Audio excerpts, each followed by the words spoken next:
program, we just have a few reminders for you. For the best Zoom experience, please keep your Zoom microphones and cameras turned off unless said otherwise. Your respective teams will be asked to turn your cameras on during your pitching session. Kindly follow the naming convention for this event. It's your assigned number underscore startup space, your team name, followed by underscore your full name. Be respectful towards co-participants, speakers, judges, and guests at all times. To add, do not forget to accomplish the evaluation form that we will be sending in the Zoom chat box later. For our judges, to ensure the smooth flow of the program, we would like to ask you to use the raised hand function in Zoom to be acknowledged before you ask your questions later on for the startup teams during the Q&A session. It is also my duty to inform you that this meeting will be recorded. If you were disconnected during the session, kindly wait for at least 15 to 20 seconds, then reconnect again as the reconnection is trying to redeem the signal. The Philippine Startup Challenge 7 and National Finals will start in a few minutes. We'll see you in a bit.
And before we begin with our program, may I request all of you to bow down and feel the presence of the Lord through a prayer to be followed by the singing of the Philippine National Anthem.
أعوذ بالله من الشيطان الرجيم بسم الله الرحمن الرحيم فقال ربكم ادعوني أستجب لكم آمين يا رب العالمين الحمد لله رب العالمين الرحمن الرحيم مالك يوم الدين إياك نعبد وإياك نستعين اهدنا الصراط المستقيم صراط الذين أنعمت عليهم غير المغضوب عليهم ولا الضالين آمين اللهم اجمع شامل المسلمين والكريستيان والأمة في مدينة دباو وسلم دائما مجتمعنا هذا بالسلم والأمن والتقدم في بلدنا هذا آمين يا رب العالمين ربنا لا تزغ قلوبنا بعد إذ هديتنا وهب لنا من لدنك رحمة إنك أنت الوهاب ربنا إنك أنت الوهاب ربنا آتنا في الدنيا حسنة وفي الآخرة حسنة وقنا عذاب النار وصلى الله على خير خلقه سيدنا محمد وعلى آله وصحبه وسلم سبحان ربك رب العزة عما يصفون وسلام على المرسلين والحمد لله رب العالمين آمين يا رب العالمين.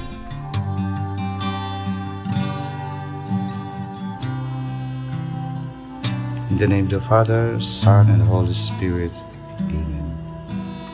Our most gracious Heavenly Father, we come to you today to praise and worship you and give you thanks for all the things you continue to provide for ourselves and our families.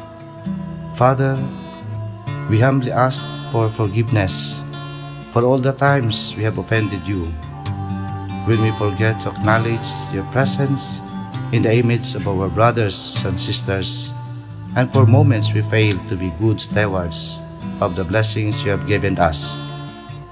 Continue to guide and protect each one of us, Lord, that we may always walk in the lights of your everlasting love and mercy. Grant us, Father, with your comfort in times of distress and with your strength in times of weakness. Bestow upon us your unending grace and healing, that we may in turn become instruments of gentleness and compassion to others. We ask all this in the name of your Son, our Lord Jesus Christ, with the prayer and the intercession of our Blessed Mother. Amen.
our DICT officials and colleagues, distinguished judges, hardworking mentors, innovative PSC finalists, and to our guests and viewers watching through our live stream, allow me to greet every one of you a pleasant afternoon. Welcome to the Department of Information and Communications Technologies Philippine Startup Challenge 7 National Finals. I'm Rina Villamor Camara and I will be your host for today's competition. Now, today, we will be concluding the competition as we later find out who among the top 10 startup teams will be awarded as this year's PSC 7 winners. And to give you an overview, PSC is an annual startup competition which aims to encourage and inspire Filipinos to create innovative and relevant ICT products and services that may also be viable business ventures and help solve social problems in the country. PSC is one of the initiatives under the Digital Startup Development and Acceleration Program, or DSDAP, that aims to guide and give feedback to enhance the ideas or products of the ICT-based startups in ideation or MVP stages. Now, PSC 7 has three main phases: the 17 regional pitching competitions, the PSC 7 semifinals, and the PSC 7 finals. Now, on its seventh year, PSC aims to center and dedicate its effort on the young and innovative minds of aspiring Filipino student-startup founders. Foremost of the goals of PSC this year is to provide an avenue where the entrepreneurial spirit could be inspired and honed, along with enhancing startup ideas through a series of feedback gathering from ICT professionals and other key industry partners. And to formally start the event, let us welcome our first speaker this afternoon for her welcome remarks. She is a known countryside digital advocate. She was recently appointed as Undersecretary for ICT Industry Development of the Department of Information and Communications Technology under the leadership of Secretary Ivan John Uy. She supervises the ICT Industry Development Bureau, ICT Literacy and Competency Development Bureau, and the National ICT Planning, Policy, and Standards Bureau of the DICT. She is known for being a catalyst for digital jobs and opportunities in the countryside. Her passion is to help develop strong ecosystems in the form of ICT councils across the country as a venue for academia, government, and industry to collaborate and develop strategies to generate jobs and investments and drive digital innovation. She holds various certificates for online courses in design thinking from the Darden School of Business, University of Virginia, and for the data for effective policy making from the Inter-American Development Bank and Understanding Economic Development in Blavatnik School of Government, University of Oxford. She is a lawyer, a law professor for legal research and legal ethics since 1998 at the University of St. La Salle Bacolod, where she earned her Juris Doctor degree in 1997. She finished her Bachelor of Arts major in Political Science at the University of Negros Occidental, Recoletos in 1993. Let us all welcome the Undersecretary for ICT Development, Yusek Josel Batapa Sige.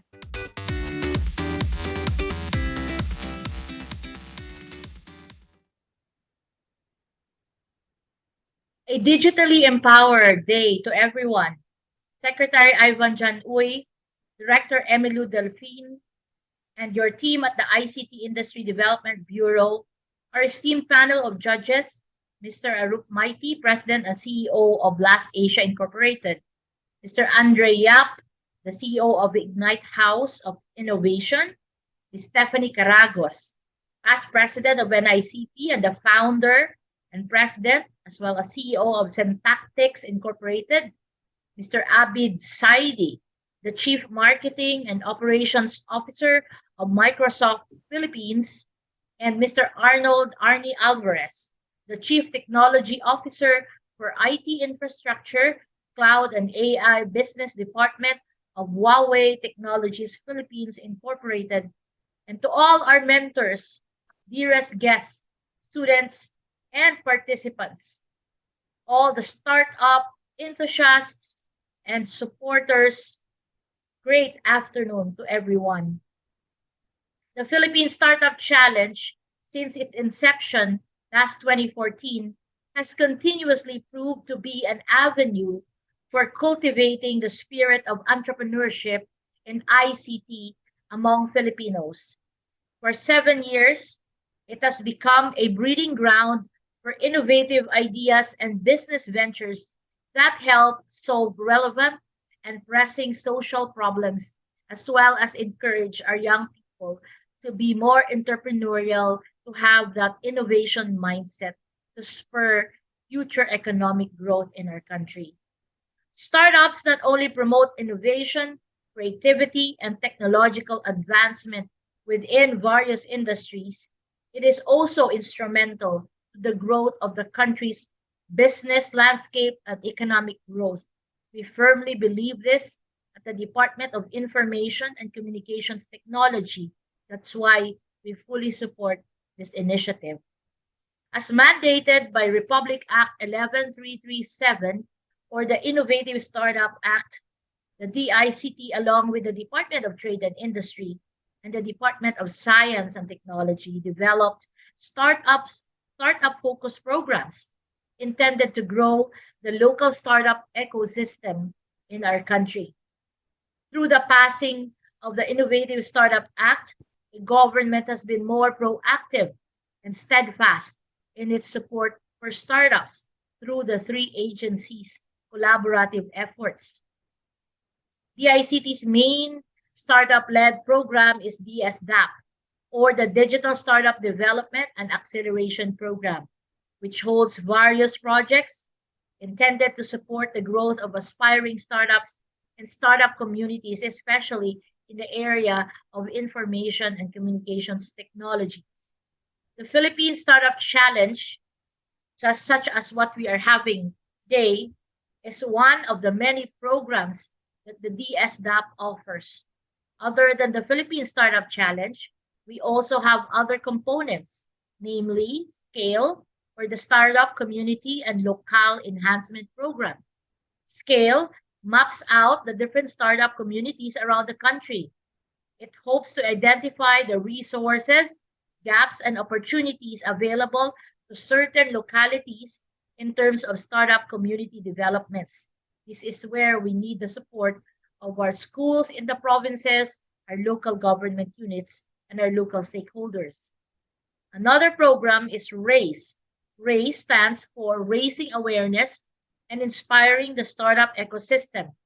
It is an awareness initiative that offers various trainings to better acquaint and train and really immerse our stakeholders to startup-related concepts and processes. This is important. Advocacy is important. Getting the buy-in, the support of our communities to support startup innovation is very important. Another program is called Step Up.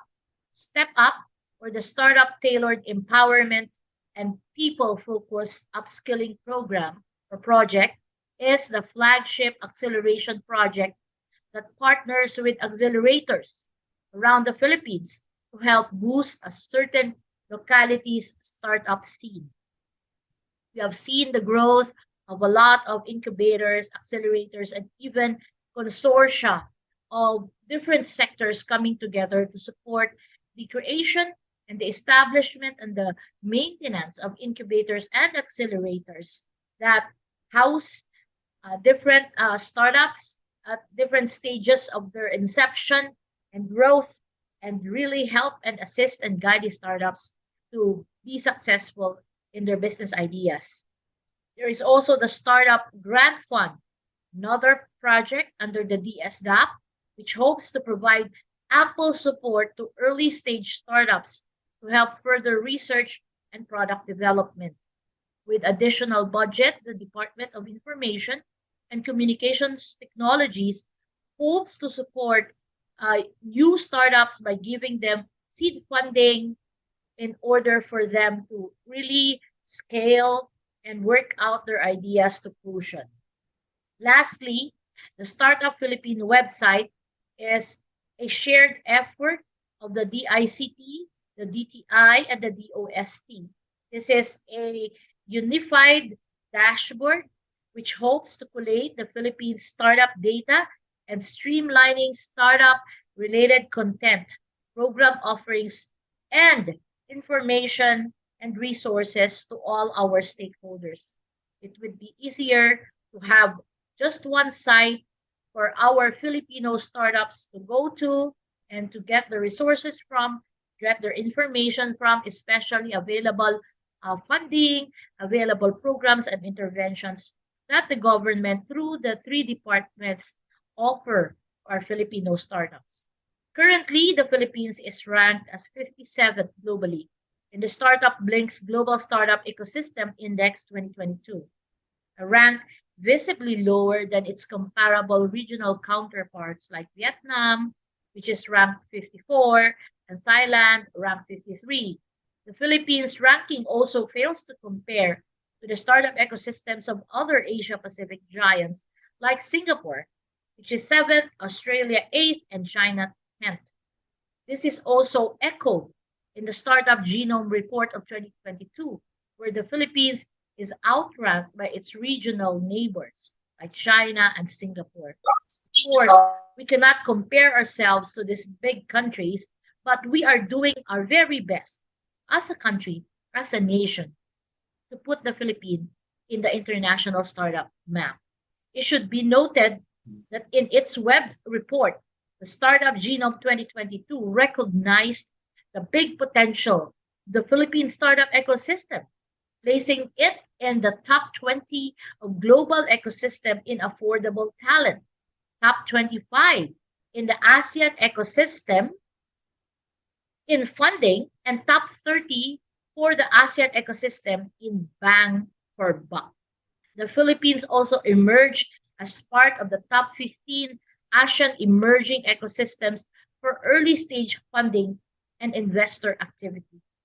Our edge amongst our Asian neighbors and other countries is our willingness to learn, is our openness as a country with such a very young population that's eager, that's so tech savvy, that's equipped with communication skills and the adventurous spirit to really venture and solve real life problems with our ideas. Given the huge potential of the Philippine startup economy, it is only right that efforts are focused in further enriching and developing the country's startup ecosystem.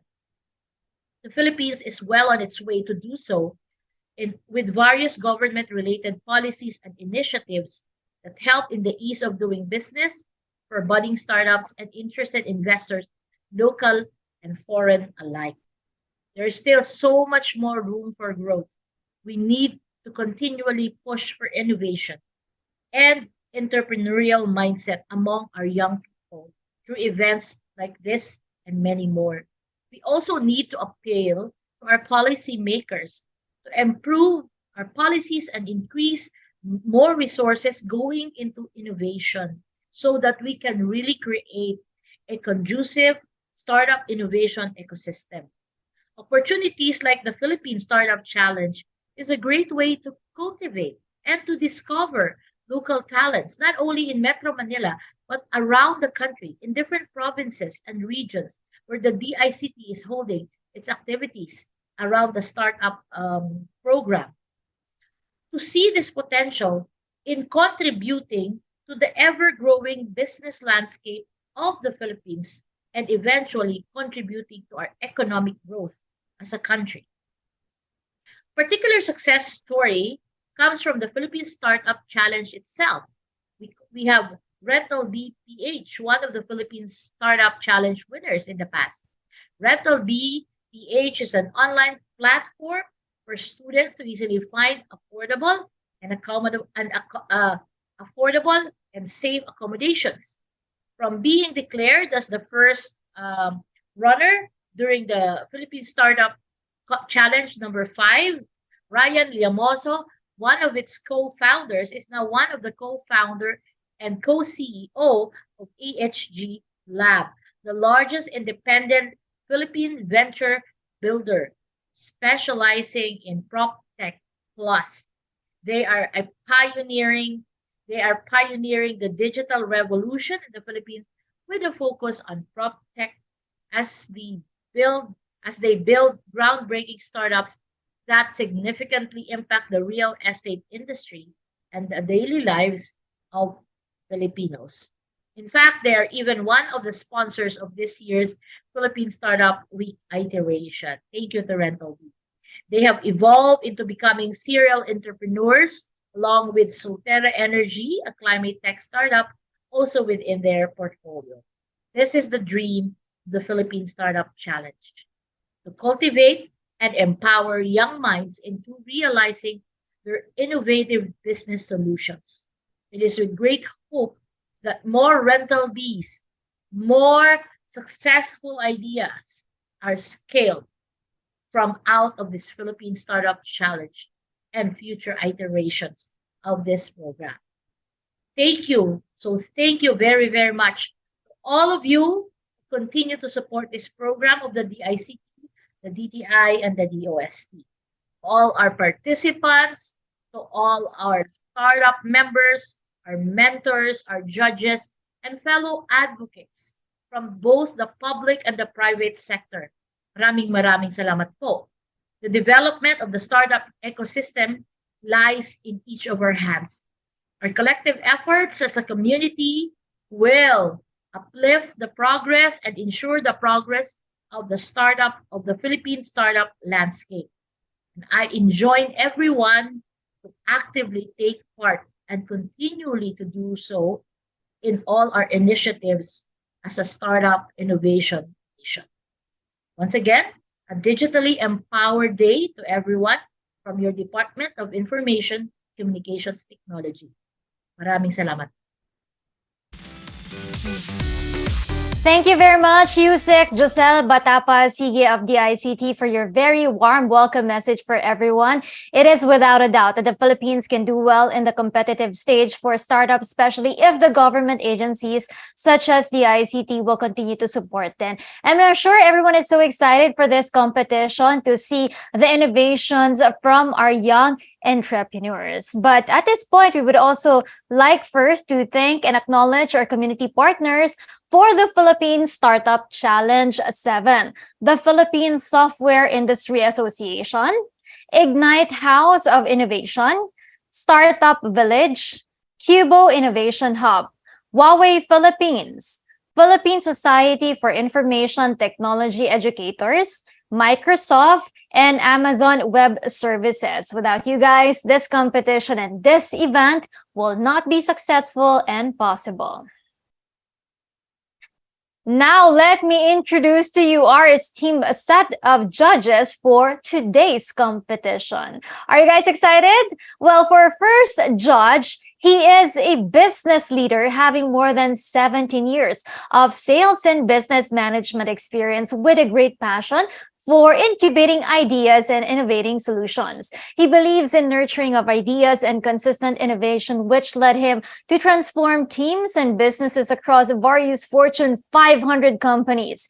His core strengths include thought leadership, business strategy, transformation and management, efficient execution of ideas, coaching and mentoring, and development of new talent. He has been a consistent performer in individual roles in the past and currently as part of the leadership team in turning around businesses and putting organizations on a very healthy growth curve. His immense passion for problem solving through software led him to also venture into local and international entrepreneurial initiatives, which included establishment of startups from the ground up, from hiring of talent to working on novel solutions like augmented reality, mobile apps, education portals, to productizing, branding, marketing, and selling, provided him with a rich experience required to run and manage complete end-to-end business successfully.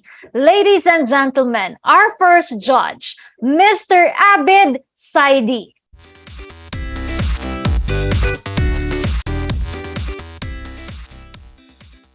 For our second judge, a founder, president, and CEO of the 2022 year-running IT company Tactics Incorporated and is the founder of LetITHelp.org, a social enterprise that envisions in helping young Filipinos hone their skills in IT and increase their chances of getting stable and profitable jobs.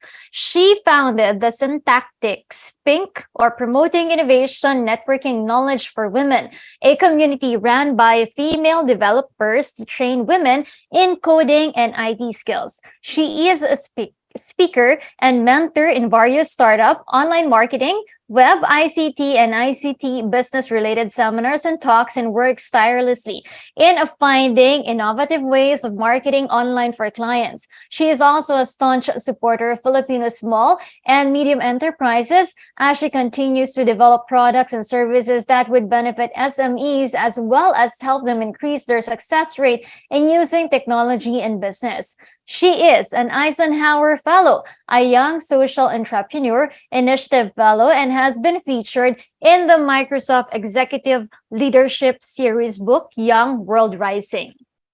She is also currently the president of the CDO ICT Business Council and works with the member and stakeholders in the city in promoting ICT to support more startups and to create more jobs in the city. She is a past president of the National ICT Confederation of the Philippines, is a past member of the board of directors for the Eisenhower Fellows Association of the Philippines, and past director for New Generation at the Rotary Club of Cagayan de Oro Urban, and currently the District Digital Transformation Officer and Rotary Central Chair for Rotary District 3870 and a Board of Trustee for the Cagayan de Oro City TESDEC. Our second judge is no other than Miss Stephanie Caragos.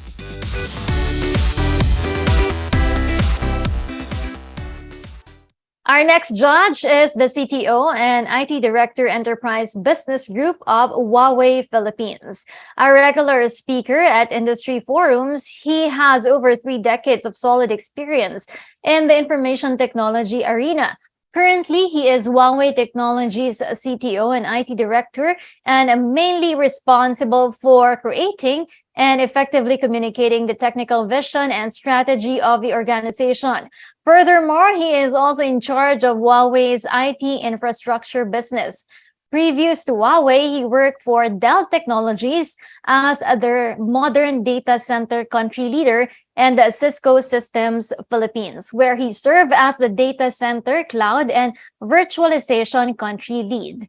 Earlier in his career, he was EMC's mid-range storage champion, and he was also EMC's chief technology evangelist and the primary spokesperson for marketing campaigns and press briefings. Our third judge for this afternoon, Mr. Arnie S. Alvarez.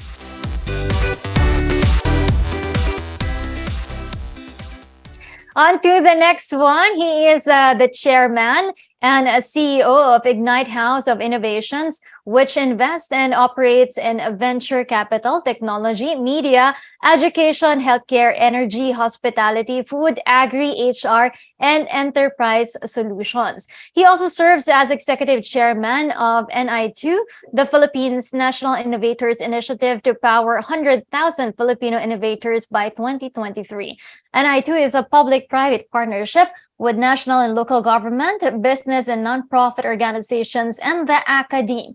He was born and raised in Manila and educated by the Jesuits and the Opus Dei before moving on to the US, where he earned 3 degrees in Yale, Fordham, and NYU, and lived there for 15 years. In 2009, based on his pioneering work with CubeEd, the Center for University-Based Enterprise and Development, which Andre founded as an innovation accelerator and ecosystem in the state of Connecticut, the U.S. government granted him the status of permanent resident on the basis of exceptional ability in the national interest of the United States of America. Nevertheless, his heart remains fully in the Philippines, where he wants to do his best work and most meaningful impact. He has called Manila home again since 2011, where he moved back with his wife and their 2 dazzling boys. Please welcome Mr. Andre Yap.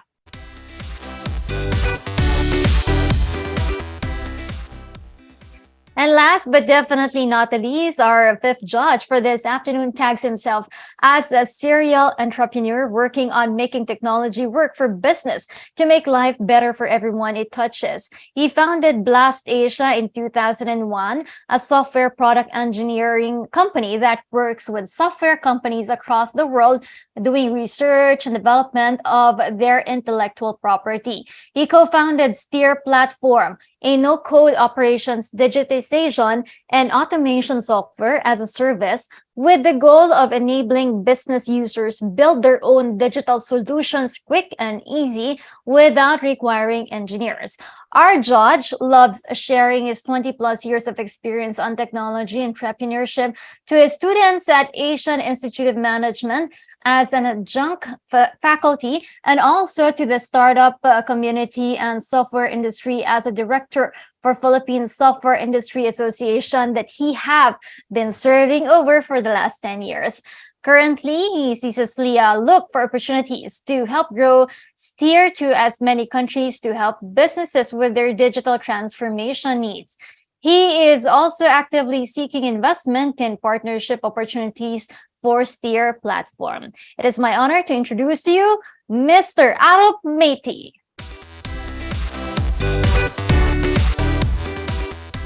Good afternoon to all our judges for today. And now that we have already introduced our judges, let me just take this opportunity for a photo session with all of them.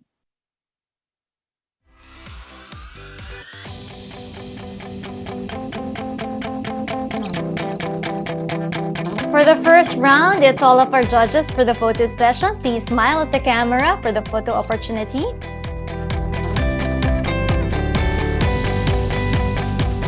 Taking the photo po in 3, 2, 1, smile. Okay, got it po. At this point, can I also invite the DICT officials who are present this afternoon to please turn on their cameras for the photo session with the judges for this afternoon?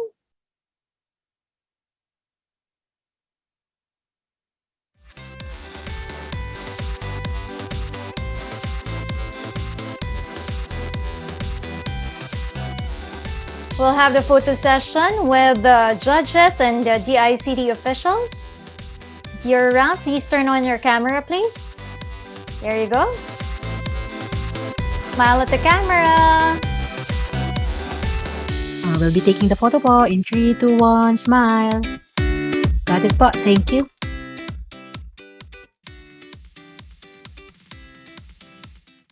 And at this point, for everyone to turn their cameras on, including all our participants, to please join us for another photo session as a group.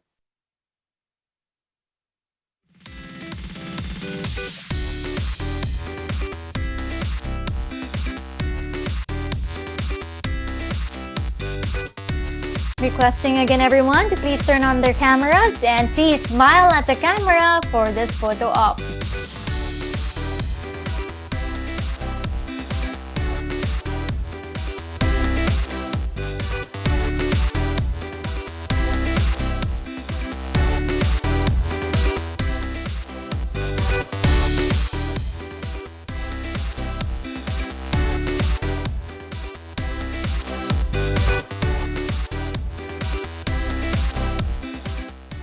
And of course, good luck to our finalists for this afternoon. For today, each finalist will be provided a total of 15 minutes to present. And the 3 to 5 minutes will be allotted for the live pitch, while 10 minutes will be utilized for the Q&A portion with our judges. Startup teams are not advised to share their screen during the Q&A portion. Please remember that. And for immediate concerns and inquiries, kindly utilize the Zoom chat function and let the Secretariat assist you with that one. Now, here is the criteria for judging. We have 25% for viability, relevance for 25%, 20% for impact, 20% for creativity, and 10% for presentation, all for a total of 100%. Well, aside from the honor to represent your school and highlight your innovative ideas, let me present to you the PSC 7 prizes.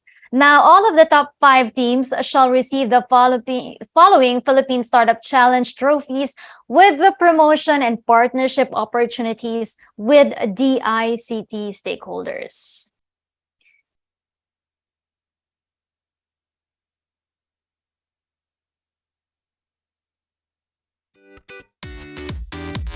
Those are the prizes for this afternoon.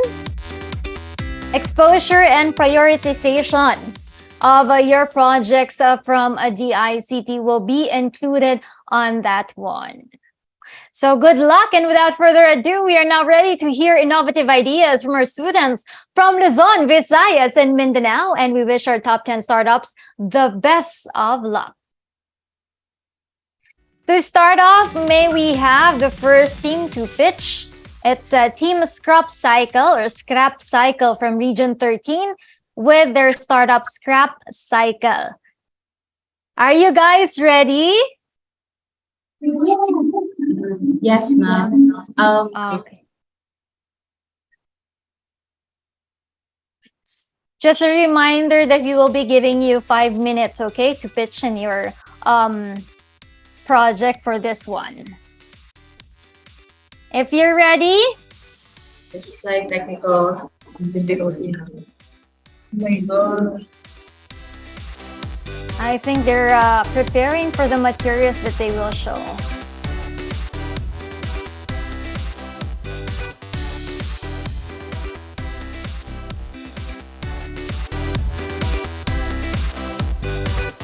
Again, just a recap of what we're having for today. The Philippine Startup Challenge 7. We have our judges ready already. And of course, the following criteria, as I've mentioned it earlier: viability 25%, relevance 25%, impact 20%, creativity 20%, and presentation at 10%. Can I ask Team Scrap Cycle if you guys are ready?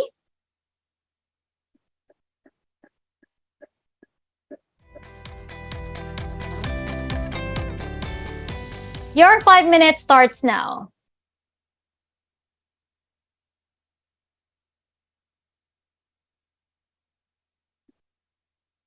There is no audio from Team Scrap Cycle. Can we pause the time?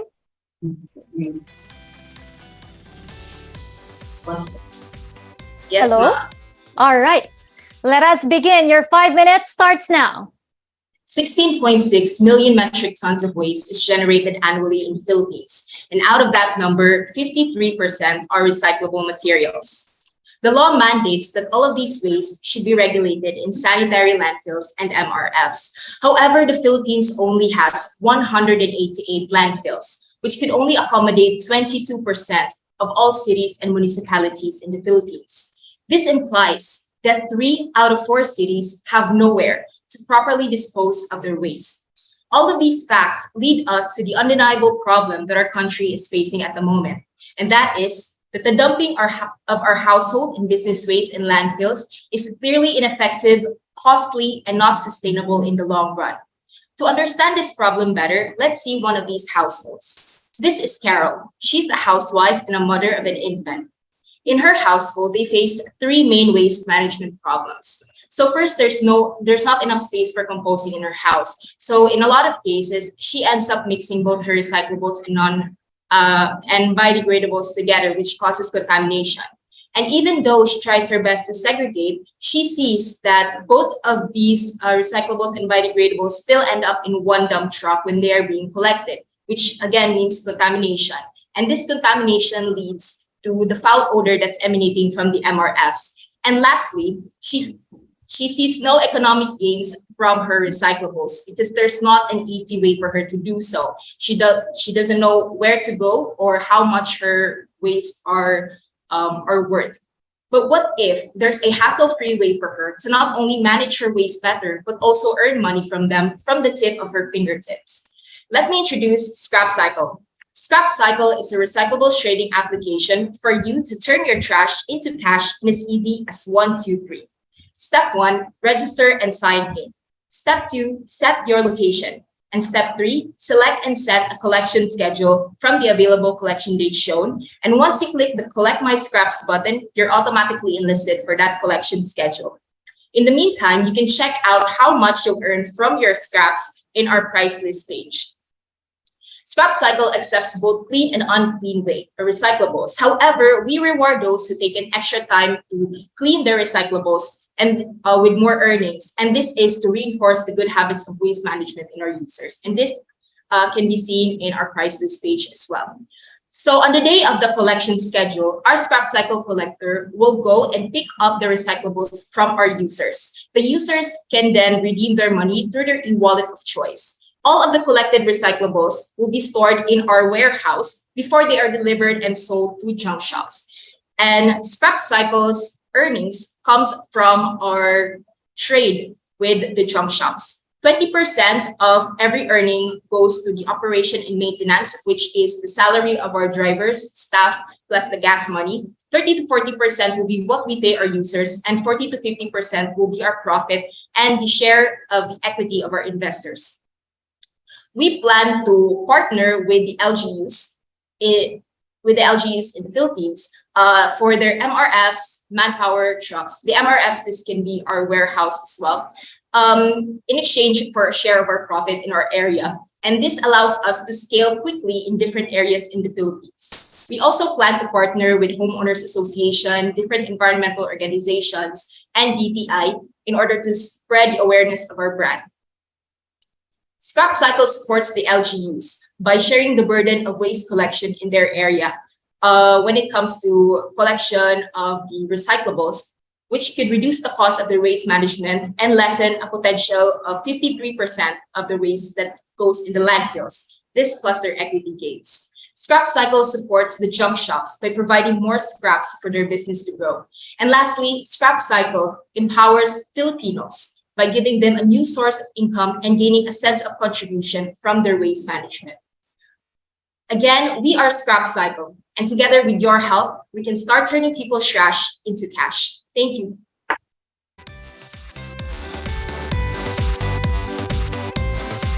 Maraming salamat sa ating Team Scrap Cycle. At this point, I'd like to call on the judges. This is the time now for you to ask question from Team Scrap Cycle. So can I just remind you to click on the raise hand button on your screen so I can call you guys for your questions. So Team Scrap Cycle.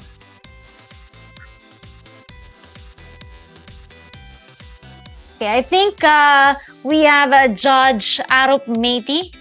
Go ahead, Judge Mr. Arup Meiti. Hi, good presentation. I'd like to understand why did you choose this field? Because in the last 5 or 7 years of Philippine Startup Challenge, we always have a badge that makes the same trash to cash, and more or less same concept. So on your side, how are you looking at doing it differently from all the other teams that has come before? And second is, I saw you had a breakdown of cost and profit and all. Is that on the basis of some numbers you ran or just random allocation of 20%? So much, Eric. Good afternoon. So for the first question, our goal is to provide a more accessible option for Filipinos to trade their waste, because as of the moment, Filipinos don't really have an accessible avenue to do so, because most of the available waste management and waste collection, recyclables collection services needs a fee. So for example, one of our competitors you would have to pay them 150 pesos for your recyclables to be collected. But we act as a junk shop, basically, essentially. So we pay our users for their recyclables with 30 to 40% instead of them paying us. And because we can see that jump shops are very profitable, but we have a different target market, unlike them. And also, for the second question, the percentage breakdown of our business model is, we are still yet to test it, but the 40% to 50% profit is based off a jump shop that the president of our university is a friend of. So their jump shop profits about 40 to 40%. Okay, I just last question on that. You did mention 3 key challenges for households, but it Yes, seems sir. like you only solved one. What happened to the composting and others? Are you going to also collect the other trash, or it's just going to be the recycle items? Okay. So the point of those 2 problems that we mentioned, sir, is the fact that they end up in one dump truck and they cause contamination. The biodegradables cause contamination with the recyclables, and this leads to different environmental and health issues when they are being stored in the MRFs. So with scrap cycle, since we don't collect biodegradables, we only collect recyclables. So we lessen the cost of contamination in the recyclables that we collect. All right, next up we have Mr. Abid Zaidi to ask a question. A great presentation, Genevieve. My question here is, how many households are we talking about here? And in terms of their level of awareness, what's your assessment? And of course, awareness would be required. So what is it that you would be doing to really bring that awareness level to a point where they can appreciate a solution like this? That's question number 1. Question number 2 is, you're saying that you're going to pay them. How are you going to be paying them? What is going to be the mode of payment to the households? So for the first question, sir, we've conducted an interview in our target market. Most of the cities, and actually all of the cities in the Philippines, are already very educated when it comes to segregating their waste. However, they don't have an avenue to trade the recyclables exclusively. Most of the people don't have money to do so. But there is a large market of people who are not accommodated by scrappers, because usually scrappers are the ones that people go to trade their recyclables. But for example, in subdivisions where they are not allowed to enter, then those people in subdivisions would only have one way of getting rid of their recyclables, which is to send them off to the LGUs. And as for, sorry, can you repeat the second question again? Yes, the mode of payment. So how this whole cash cycle would work, from generating the cash to actually paying to the households, and the mode that would be used to pay the households. So this aspect of our business model is already existing in the local junk shops. So just like the local junk shops, scrap cycle trades with the junk factories, and they are the ones who's going to pay us. And 20% of what they pay us for each recyclable will be paid to the user. So okay, thank you. Thank you, sir.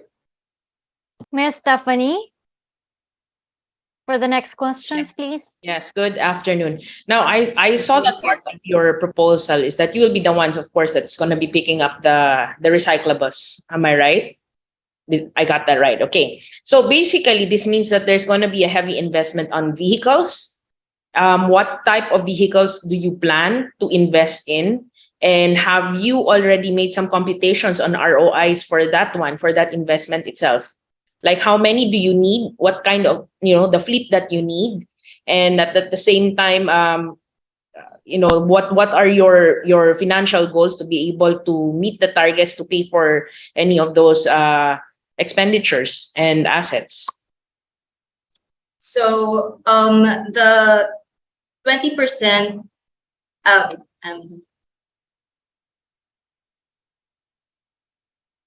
so this business model po, the 20%, 30 to 40%, and 40 to 50%, that is very flexible because we have still yet to test it. However, this is what's working in the already existing market of junk shops. So if the 20% wouldn't work for operation and maintenance, then we're just going to cut back from the 30 to 40% that we're going to pay our users, because from our market interview, people's main issue is just to really get rid of their waste. So this is what we're gonna pay them is just an extra bonus for that. So if it's not enough based on our testing, then we're going to lift up the 20% and maybe make it 30%.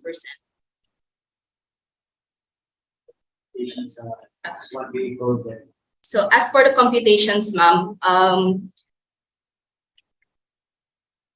so on average, one household can produce up to 66.64 pesos of waste every week. And from that, our vehicles would have to collect to 50 households to be able to for us to be able to have a profit. Miss Stephanie, Yeah, any further question, follow-up question? That's all. That's okay. I'm good. Thank you. I wanted to ask about the actual figures, if they did compute those figures, and if it can really pay for any other, for the operation of such an enterprise. Okay, thank you so much, Miss Stephanie. Now, Miss Andre Yap, for your questions, please. Hi, good afternoon. So, to me, the key in any kind of business or innovation idea is what is the key behavioral change that is required for your idea to work. So, could you key us in on what the most critical behavior change is? Because there's an existing stakeholder behavior on the part of the LGU, on the part of the junk shops, on the part of consumers. Can you describe to us, number one, what is the most critical, or what might be the most critical behavioral changes that are required for your idea to scale? And then number two, to what extent have you tested that behavioral change? So the main behavior, so from what we've gathered in our market interviews, sir, people are already very good at, they're very educated already in segregating their recyclables from their biodegradables. If they're going to use scrap cycle, they would have to segregate their recyclables more. And if they want to earn more, they would have to green it then. So that's the behavioral change that would be required.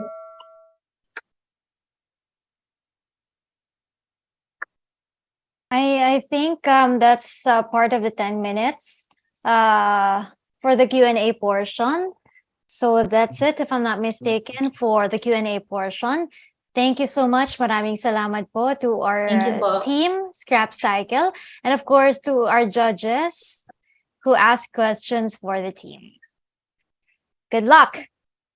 We now move forward. The next team to pitch is team. Sorry, may I ask on behalf of the judges to be given a minute to score?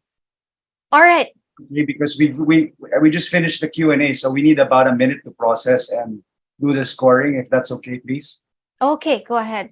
We'll give that 1 minute for you, to all our judges for this afternoon, and that 1 minute can also be a time for our next team to prepare. The next team is the PSU IO Tech of Region 1. You may now do your preparations for your 5 minute. For the meantime, let us take again our sponsors for this afternoon and for this event. I'm just pulling it up, the sponsors for today. Of course, we would like to acknowledge our community partners for the Philippine Startup Challenge 7, the Philippine Software Industry Association, PSIA, Ignite House of Innovation, Startup Village, Cubo Innovation Hub, Huawei Philippines, Philippine Society for Information Technology Educators, Microsoft, and Amazon Web Services. You know, without you guys, this competition will not be successful. And again, in a few seconds, we will start with our second team to pitch in for their project and proposal for this afternoon. Coming right up, we have a team of PSU IoTech of Region 1. We have more exciting pitches for this afternoon, and I'm pretty sure that you will learn a lot also, and you will be motivated to create your own pitch. Probably for the next season or for the next year, you guys might be joining also this contest. I guess the next team is now ready. Let me call on PSU IoTech of Region 1 with their startup IoT-based fish kill early detection and warning system. Are you guys ready? Yes, ma'am. Okay. All right. Your 5 minutes starts now. So, good afternoon to everyone, to DICT and to our fellow participants. This is our startup project. Our startup project is entitled Bangus Pack, or also known as Bangus Proactive Fish Kill. And this is our team. And let me present you the problem description. So, the problem we are trying to address in this startup project is called fish kill. So, what is fish kill? Fish kill refers to the sudden death of a large number of fish or other aquatic animal over a short period of time and within a particular area in the marine environment. So human activity can cause fish kill, but in all cases, 50% of fish kill worldwide is due to natural causes. So fish kill is among the devastating phenomena that affects the livelihood of fish farmers. Fish kill not only affects the livelihood of fish farmers, but it has also a significant effect in the food supply and the daily income of our country.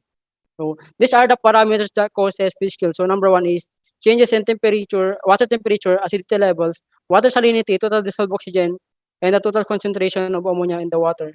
So using these parameters, with our system, we can detect the current condition of the specific fish pond.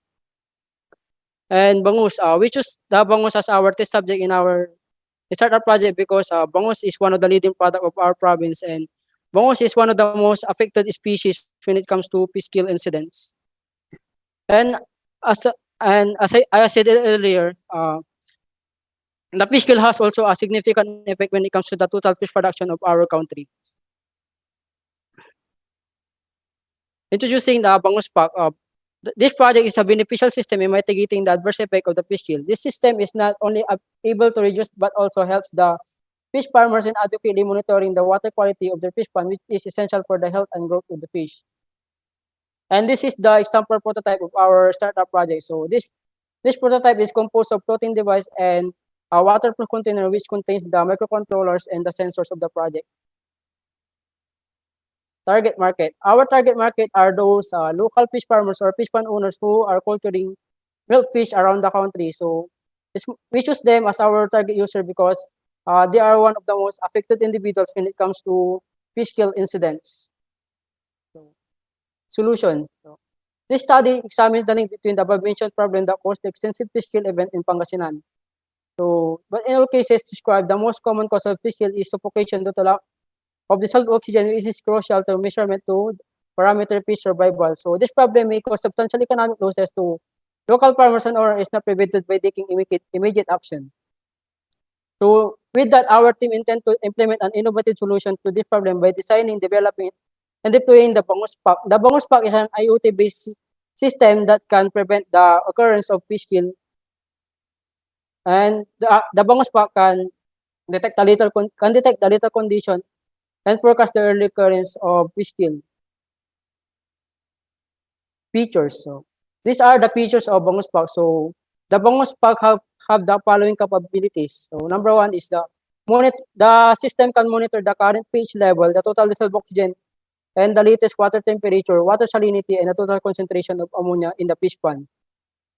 Additionally, the system can display all sensor information in the project or web application, notify the user when the system detects irregularities in water quality through text messages, receive a message command to control and update the fish pond status using the GSM module, create a recommendation for user based on the status of the fish pond, switch on or off the mechanical irrigation system of the project tasked to circulate the waters in the fish pond.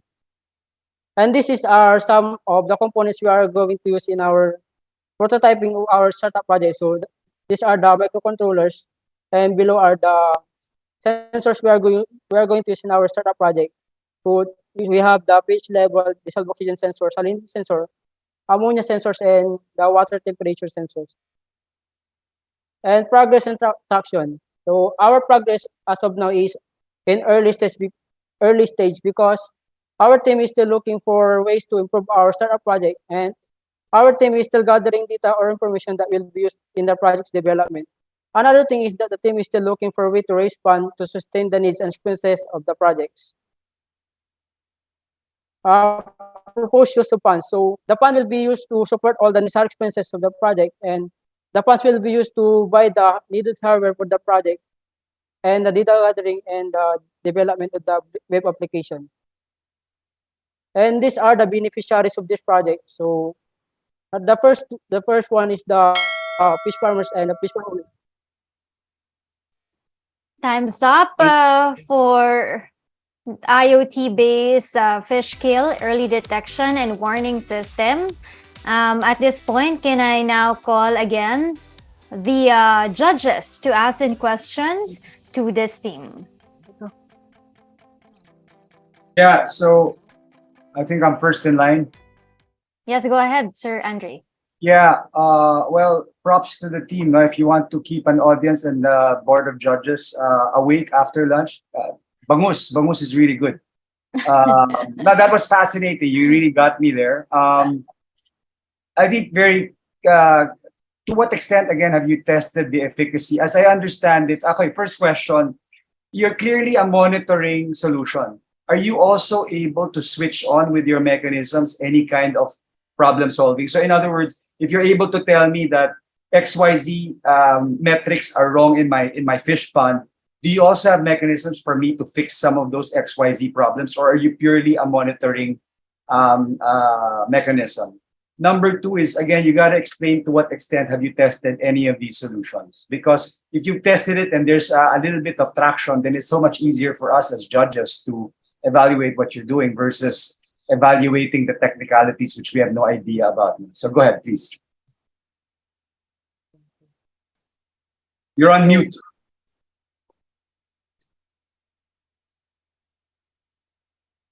Go ahead. Am I audible po? Am I audible po? Yes, yes. Yes. We can hear you. Okay. Sir, can I request to repeat the question first? Okay, sige. So number one, there's two parts to solution, diba? Number one is monitoring. You're able to tell me that ABC is wrong with my fish pond. The oxygen level is wrong with my fish pond. So clearly that's part of your solution. The second part, I'm not clear whether that's part of your solution. The second part is, do you also fix the ABC? Are you able to fix the oxygen level, for example? Yes, sir. Using in our project, sir, we have also another project, sir, that is connected to our project, sir, which is the mechanical aeration, sir, to stabilize the water condition to circulate the water inside the fish pond process. So if there are irregularities in water temperature, sir, the mechanical aeration of the surface pond will be turned on to circulate the water inside the fish pond. Okay, ganito na lang. So I think your answer is yes, there are elements of correcting, not just monitoring in your solution. But Yes, I think the ultimate question is, have you tested any of this solution that you brought up? What aspects of it have you tested? Or is this purely conceptual? We are just on ano pa lang sir, ideation pa lang sir. Okay, thank So you. Thanks so much. yes sir, yes sir, Okay. thank you sir. Next judge, please. Go ahead. Mr. Arup, Meiti, please. Yeah, my question is simple. While I think this is a great initiative that could be and can be very helpful for the the farming community. As a startup, how do you propose to maintain the differentiation or I mean, once this contraption is built, anyone can copy, and then maybe some Alibaba manufacturer will manufacture it like super cheap, and anyone can buy in Lazada and use. So how will you, as a startup, differentiate and maintain like the need for them to use you and not just buy the cheapest option on Lazada? So our answer sir is to differentiate our products sir, our product has already in full package sir. This product has already a monitoring system and warning system and also the mechanical erasure system sir. So to make it different sir, this system is not only focused on monitoring the current condition of the fish pond sir, but also this system has a warning system the the system detects that there are irregularities inside the fish pond po sir. So the mechanical erasure sir will be connected to the warning system sir. If there are irregularities sir, the mechanical erasure will be turned on. So that is our difference to other products are similar to our startup projects sir. Any further question, Mr. Meiti? Okay. Mr. Arnie Alvarez, go ahead, sir. Yes, good afternoon. I actually like the idea of having these for I'm a seafood lover. No, mahilig din ako sa bangos. And one thing I'd like to understand is how feasible is this on a financial aspect? Magkano ba these components? Tapos, have you checked kung gaano karami ang fisher folks? Is this viable in the long run? Similar to some of the questions I've been hearing. Kunyari, I own a fish pond, nakabili na ako. What is next for this if it's going to be a business? Yan po sir. So bali itong ano sir, bali yung so our product sir is will be sold as a whole package na po sir. So this product will cost around 80,000 po if in case. Then as of now sir, our scope sir is only limited to the Gopan. So as of now sir, we don't have more broad scope sir dito sa product namin. So for now sir, we still don't have an answer insight on how can we earn for this di, sorry sir. Are you okay with that answer po, Mr. Alvarez? Yeah. I understand. Thank you. Okay lang din mag-Tagalog. Okay. Pasensya na po sir. Okay, Mr. Zaidi, go ahead for your question. Yes, I think just related to the previous question by Judge Arnie, what is the cost associated with the fish kill cost associated per fisherman? Who will purchase the solution from you? The fisherman? Yes sir, fisherman po. And what is the cost associated with fish kill, like per average size fisherman? Have you looked at that?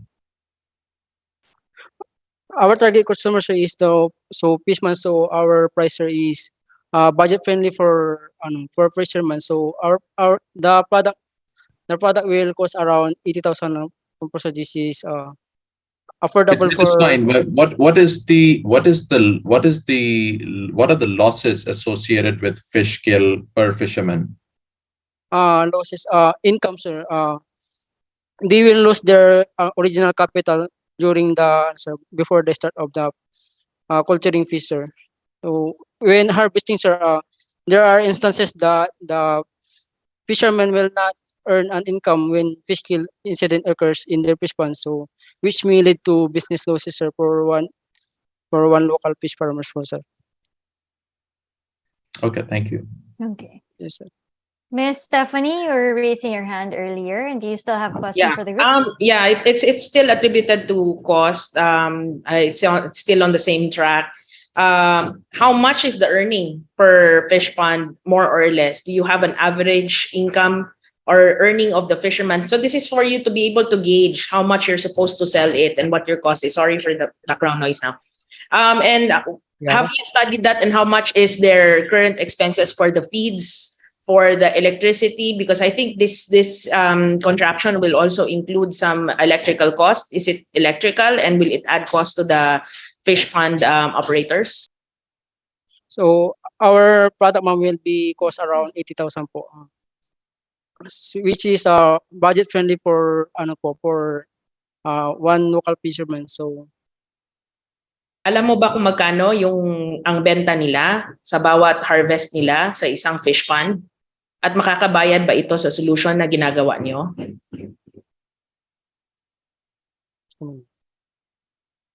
yes, ma'am. Yes, ma'am. Yes po, ma'am.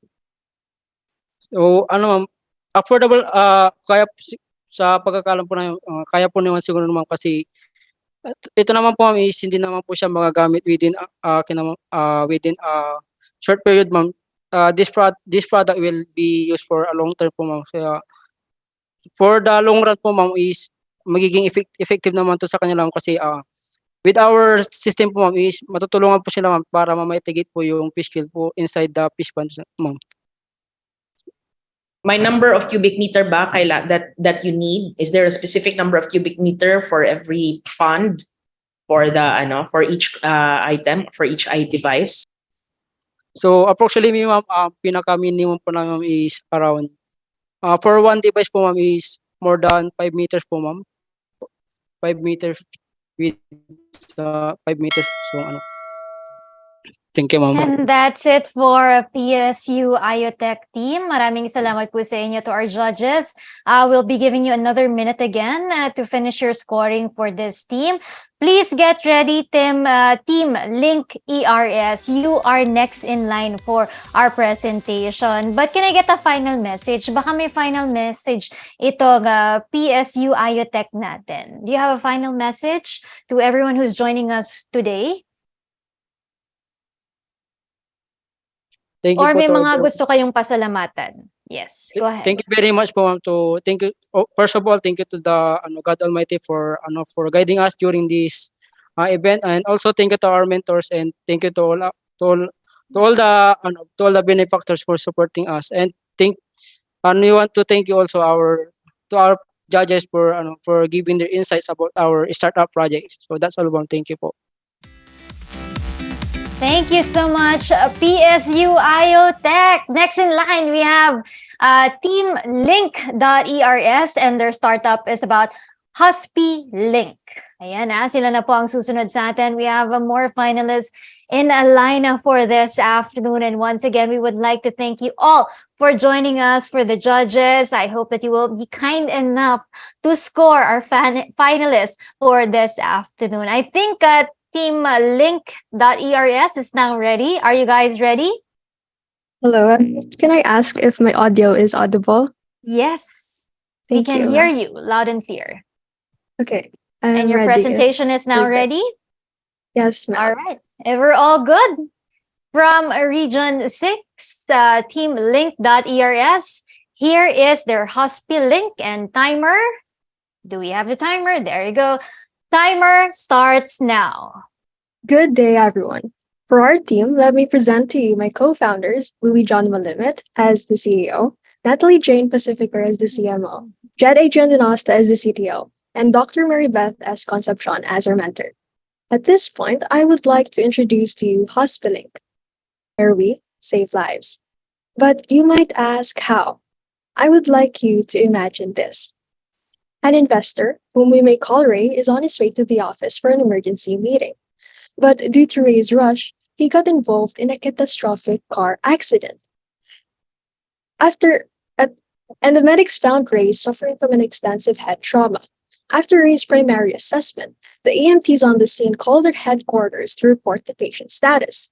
The headquarters then calls each hospital in Iloilo City explaining the patient's condition until a hospital accepts. The headquarters then have to make another call back to the EMTs on the scene to tell them that Ray can be transported to this specific hospital. Mind that these calls can take up to 45 long minutes, and every second that passes could put Ray's life at risk. But is our okay. But what if Ray is someone you know? What if he is your colleague? What if he is your friend? And what if he is your family member?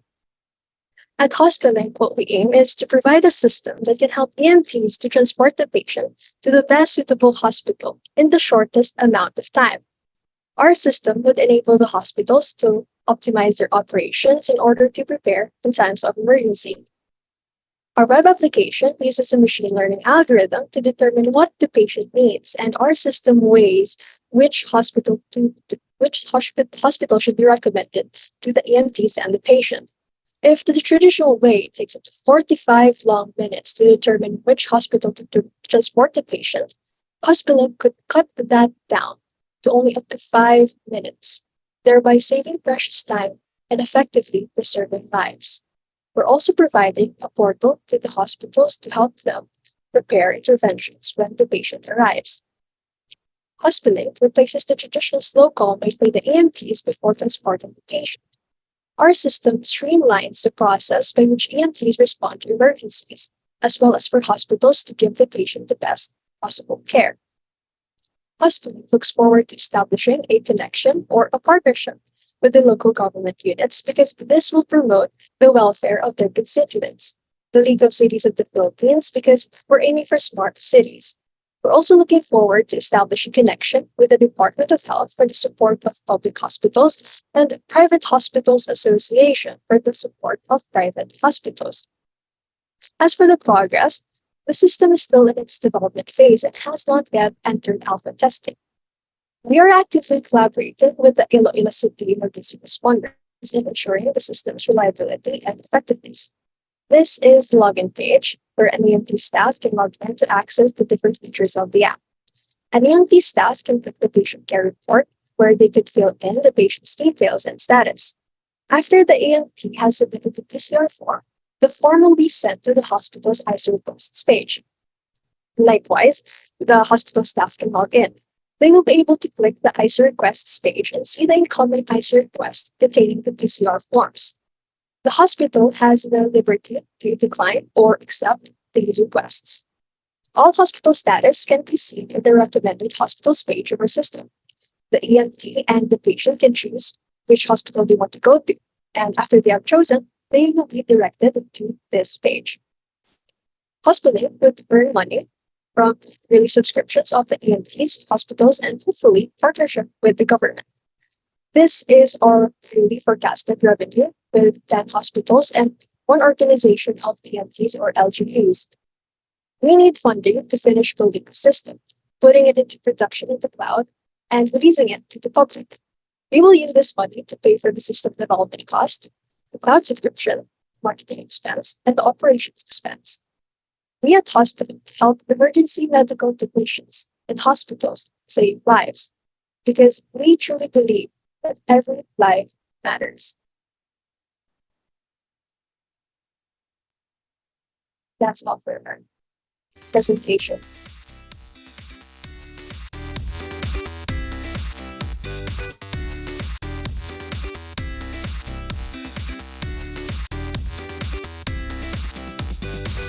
Okay, to our judges, Mr. Arup Meiti, please go ahead and ask your question. Thank you for the presentation, and yeah, I can appreciate how useful this can be.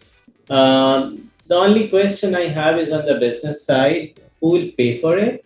And have you checked with the potential targets that you have in mind if they would be agreeable to pay those amounts you're talking about?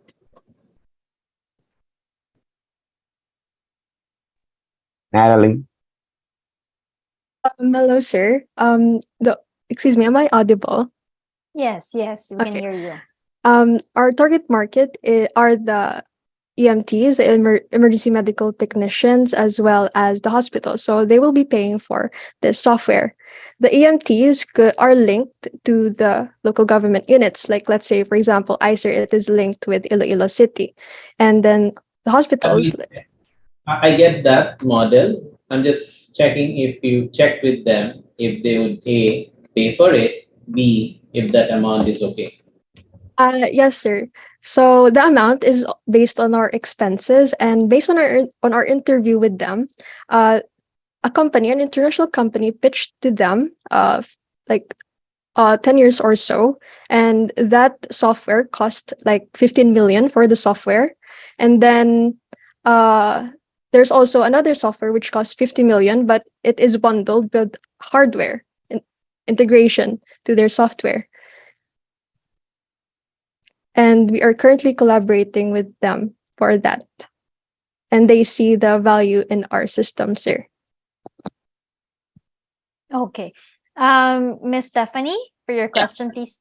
Thank you. Following through Arab's question, you mentioned, did they say that 200,000 annually is a good price to pay? Did they agree to that? And second question is a bit technical. What are the parameters for the artificial intelligence that you are including in your solution? What are the parameters that is being considered for it to be able to help decide the paramedics on where to bring the patient?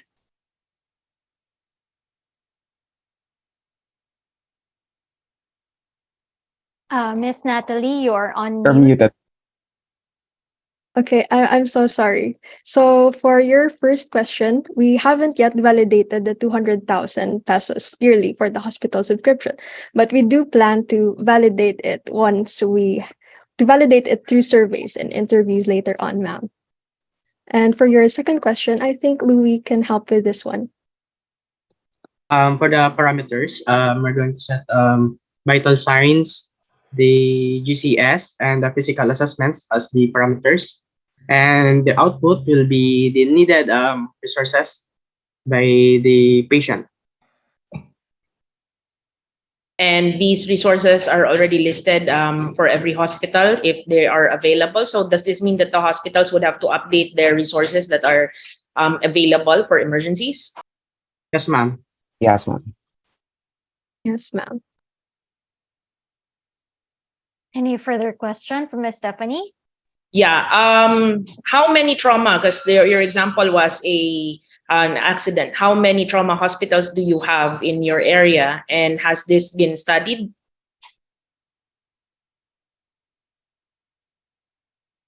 Currently, in Iloilo City, we have identified 10 hospitals po, ma'am. And with regards to the cases, ma'am, like the trauma cases, that is just for the purpose of an example, ma'am. But we can see it happening every day. Okay. Just a point of recommendation, not all hospitals can actually accept trauma, like accidents and all that. So maybe you want to consider that as well. Yes, Yes, ma'am. ma'am. They have the And liberty to add, to accept or decline it po, ma'am. Sorry, Judd, you may go on.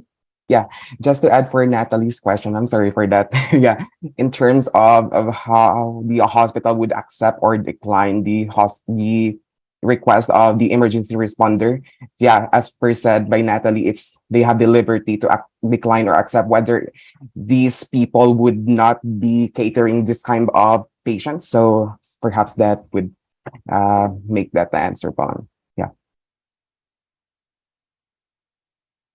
Thank you. Thank you, Miss Stephanie. Mr. Arnie, go ahead. Yeah, I just trying to understand. So, the solution that you're offering is just like the Grab, but for hospitals, for EMTs. Parang where do we bring them? Parang ganun ba yun? Is that my understanding? Correct? Yes, sir. I think we have similar because we actually do not deliver. We just ensure that the patient is compatible and will be 100%. Parang if an accident happened, there's an emergency, the important thing, based on my understanding, is identifying which hospital would accept and be capable of accepting. Tama ba? Yes, sir. Yes, sir. And I think, yeah, I also did understand that the hospital must accept. So Yes, para sir. may nakabantay. Yes, sir. Yes. So basically for that one, sir, we did build a UI for that one. Like there would be a staff for the hospital itself on the emergency response room. Like every team would be catering the accept or decline of the request from the emergency responder. So yeah, we have the dedicated system also for them. Okay, so there are people that would be asked to be dedicated to accept or decline. Yes, sir. Okay, and on artificial intelligence, it's you mentioned based on inputs, and those are the inputs that will be used to determine. Will traffic be also be included? Like for example, there is a hospital, but traffic is terrible, probably because of the accident. So even those kind of cases, so is bringing it to another region possible? Like, well, I watch TV, specifically Grey's Anatomy, bringing it to another city. Is it part of the solution that is being offered? Actually, currently, sir, yes. Because in the map, we can see the estimated time of arrival from the incident location to the hospital. That is including the road condition and as well focusing on traffic. Because we used Google's distance matrix API that shows the current condition where which road has the traffic and which has not. And Google automatically calculates the optimized route that is based on ETAs. Okay, okay. Yeah, I just like to clarify my understanding. Thank you. Thank you, Mr. Arnie. For the other judges, you have questions for the group? Yes, go ahead, Mr. Andreyap. Yeah, so if I remember correctly, I saw that more than the 200 grand being charged to the EMTs, it was 2 million for the hospitals, right? Did I see that right? Yes, sir. Okay. Correct, yes. 2 million on the AMD, sir. Yes, sir. Yeah. 2 million for the EMTs. 2 million for the EMTs or the hospitals? For the Actually, for the EMT only, sir, and 200,000 pesos for the hospitals. That's yearly, sir. Okay, so why in the world would EMTs be financially incentivized to pay 2 million pesos a year for that? I understand they're losing lives, but I don't think they're being penalized for losing lives, right? I mean, that's the financial reality. Or what would the financial motivation be for? What would the ROI be for an EMT to subscribe in this way? Yes, sir. About that, sir, EMTs are associated with the government. Like for Iloilo City, we have ICER, and that's associated with the government. And the government's role is to promote the welfare of their constituents. I guess we could possibly have partnerships with them, sir. So if you they see the mentioned value to that it. you mentioned a while ago some reference points, some benchmarks, like they're buying software or they're being pitched software that costs 15 million pesos. You mentioned that as benchmarks, right? So you're referring Yes, sir. you're referring to EMTs or LGUs or hospitals? EMTs, boss, sir. EMTs were being pitched software to the amount of 15 million pesos a year. Yes, sir. Back then, 10 years ago or so. Okay, did they buy the software? They didn't buy it, sir, 10 years ago, for it was really expensive to them. Okay. All right, thank you. Thank you, Mr. Andrea. Any further questions from our judges? I think that's about it because we only have 11 seconds or 10 seconds to go. And thank you once again, of course, to our judges and for presenting Husky Link to a Team ERS. If I'm not mistaken, that's Team ERS. There you go. Up next, please prepare now, Team Project AFY. And while the judges are scoring you guys, do you have any final message to those who supported you to Team Link ERS. Go ahead, guys. Yeah, for that, ma'am, I would like to thank for the opportunity to showcase our cause for the healthcare industry, and we want to help the gap market to the healthcare since we've been through a lot in terms of what we have experienced in the last couple of years, especially for the COVID. And we also want to thank the ICT Region 6 and also for the DICT and office that we have come to this far that we're gonna present the cause for that one. And also thanking our mentor, Dr. Maria Bat as Concepcion of West Visayas State University.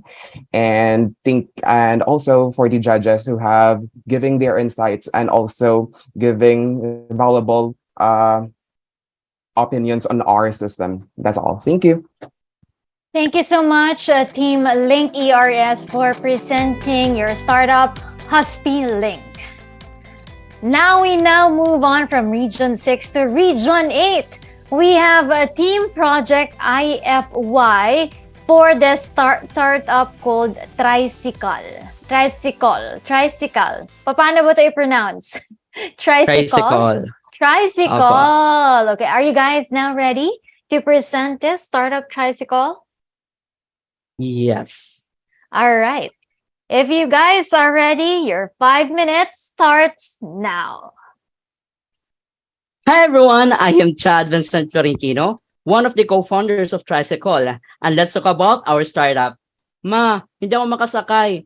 This is a message from a child to his mother saying that no tricycle would like to take him to school in Tacloban City Leyte. This is an example of where the availability of rides is an issue. Additionally, we have also seen an increase in fare price and certain risks of commuting.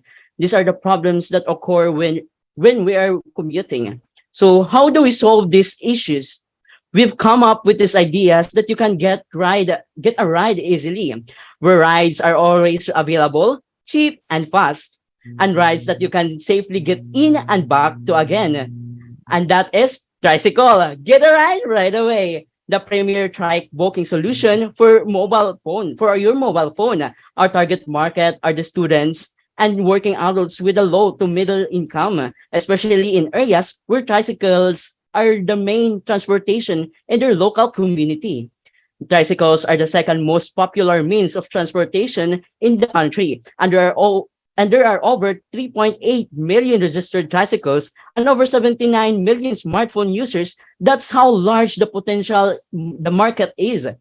Tricycle uses a commission-based revenue model. In every successful ride, commuters pay a total 20 pesos with a booking fee applied, an additional 5 pesos in succeeding kilometers. In addition, our business model will be the factor that make us unique from the competition. We base on the services that tricycle drivers can offer their passengers. We offer special rides, regular or solo rides, and group rides. For riders, 15% of their commission is to Tricycle, and the rest of the 85% is for them, the riders. With Tricycle, customers can easily find their next ride safely with a trip monitoring, and always available, cheap and fast rides. As for riders, easily find your next passenger, get more generated income, and get a life and trike insurance. In a regional perspective, Tricycle is the first in Eastern Visayas. Services similar to Tricycle like Grab Trike and Transit are only available in places such as Angeles, Pampanga, and Butuan City. Get a ride right away. Tricycle is the first to its service at the heart of summer, Catbalogan City. We have teamed up with the local government unit and been part of the incubation program to onboard our next-gen riders to serve you. With all that said, Tricycle will appreciate the needs of both passengers and drivers. All you need to do is open the app, book a ride, get your ride, and pay for your ride. Join us in transforming tricycles in an innovative way. With Tricycle, get a ride right away. Thank you so much, everyone. Thank you so much to Team Project IFY for your startup called Tricycle. Now the judges. Can I call on now the judges to ask questions? Okay, Miss Stephanie, you can go first. Yeah, thank you for that very lively presentation of your pitch. My first question is that were you able to ask how much of the percentage of, or did you do a survey as to how many percentage of the tricycle drivers are connected or are using mobile phones that are capable of data? We have not actually performed this market research, but we do believe that most people in our city uses mobile phones, including tricycle drivers.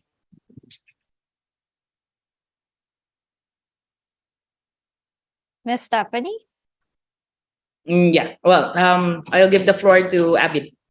Okay, go ahead. Yeah, I actually had the same question as Stephanie's. 3.8 million registered tricyclers.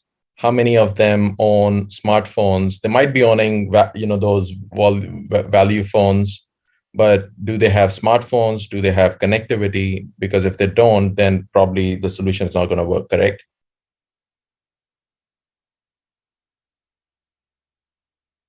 To Team Tricycle, can you unmute yourself? Who wants to answer or wants to comment on the question of Mr. Abid? Okay. We'll proceed with Mr. Andre Yap to ask a question. Sir Andre, you're on mute. Yeah, sorry. There you Yeah. go. Let me just layer my question on top of Stephanie's and Abid's, because congrats to this team, because unlike the first 2 or 3 teams, they finally referenced a clear benchmark that's actually already operating, right? And one of them is Grab, and another one is in Butuan, right? So that provides a proxy market research for do motorcycle drivers own data and mobile phones. So my question to Tricycle is, what have you learned from the operations of those 2 very clear benchmarks or competitors, right? What have you learned and what are you doing differently from them? Or are you just doing the same thing in your... From those 2, okay po sir. From those 2 services like Grab and Transit, they have only limited market, which is from Angeles, Pampanga, and Mandaluyong City and Butuan City. But they have only have limited business model, and we Tricycle are only focusing on how tricycle drivers earn their day-to-day income. Our business model has offered special rides, regular or solo rides, and group rides, which have different commissions on how the driver earns. So you're telling me you're going to do this better than Grab, right?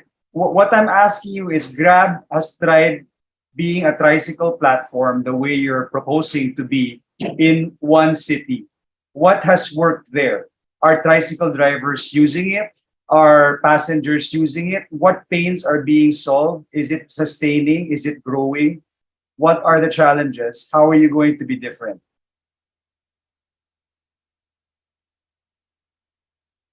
Currently, our research is only limited to what we have locally available. We have not yet gone through how they work in their places. So yes, currently our research is only limited to what is available on the internet. All right, I would Which is highly currently very encourage you limited. guys. I would highly encourage you guys, if you're serious about doing this, to study a model that is already physically working, very similar to what you proposed, because you can save yourself a lot of trouble going down a path that won't work. Or, it's common sense. Thank you. Thank you, Mr. Andre Yap. Any questions from the other judges?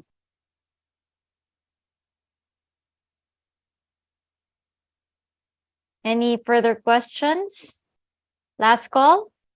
I think you're all good with the tricycle. All right.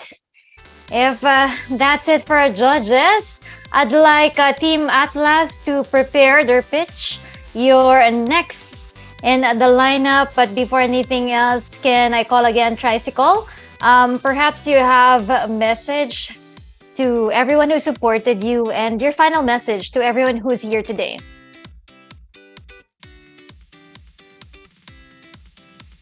Anyone from Team Tricycle? Just unmute yourself, please. We would like to thank the Samar State University and the TBI Lambat for having this opportunity, and the ICT Region 8, and also the ICT from the National. And we'd like to thank also the supporters and also our schoolmates, the tradesmen. And also, yes, we'd like to thank the behind this event or behind this competition. We also, especially, we would also like to thank the judges for having those questions and feedbacks to learn our startup and to enhance to our operations. Thank you so much. Maraming salamat, Team Project IFY, for showing us your startup called Tricycle. It looks very promising to us. And of course, Team Atlas, I'm sure you guys are preparing because you are next in line for pitching us your startup called Atlas as well. Team Atlas, hello guys, good afternoon. Good afternoon. Good afternoon. We'll just set the timer to 5 minutes, okay? So we can start with pitching in your startup called Atlas. Hello. Are you settled? Yes, guys, I can hear you. Okay. All right. You guys ready for this one? Ready? Okay, if you are ready, Team Atlas, your 5 minutes starts now. Imagine this. You're me. You're on a busy road, and you need to take a huge crap. But the Jeep is at full stop, and nothing seems to be moving. Other lanes are green, but there are no vehicles moving. You wait for the green light. You're nearing insanity. You start begging, no, praying that your rectum will not unleash the very torment that abyssal horrors that torment your very soul. But what if that didn't happen? Traffic congestion is one of the most challenging and complicated problems in Cagayan de Oro City. And as it transitions into becoming Metro CDO, it'll only get worse.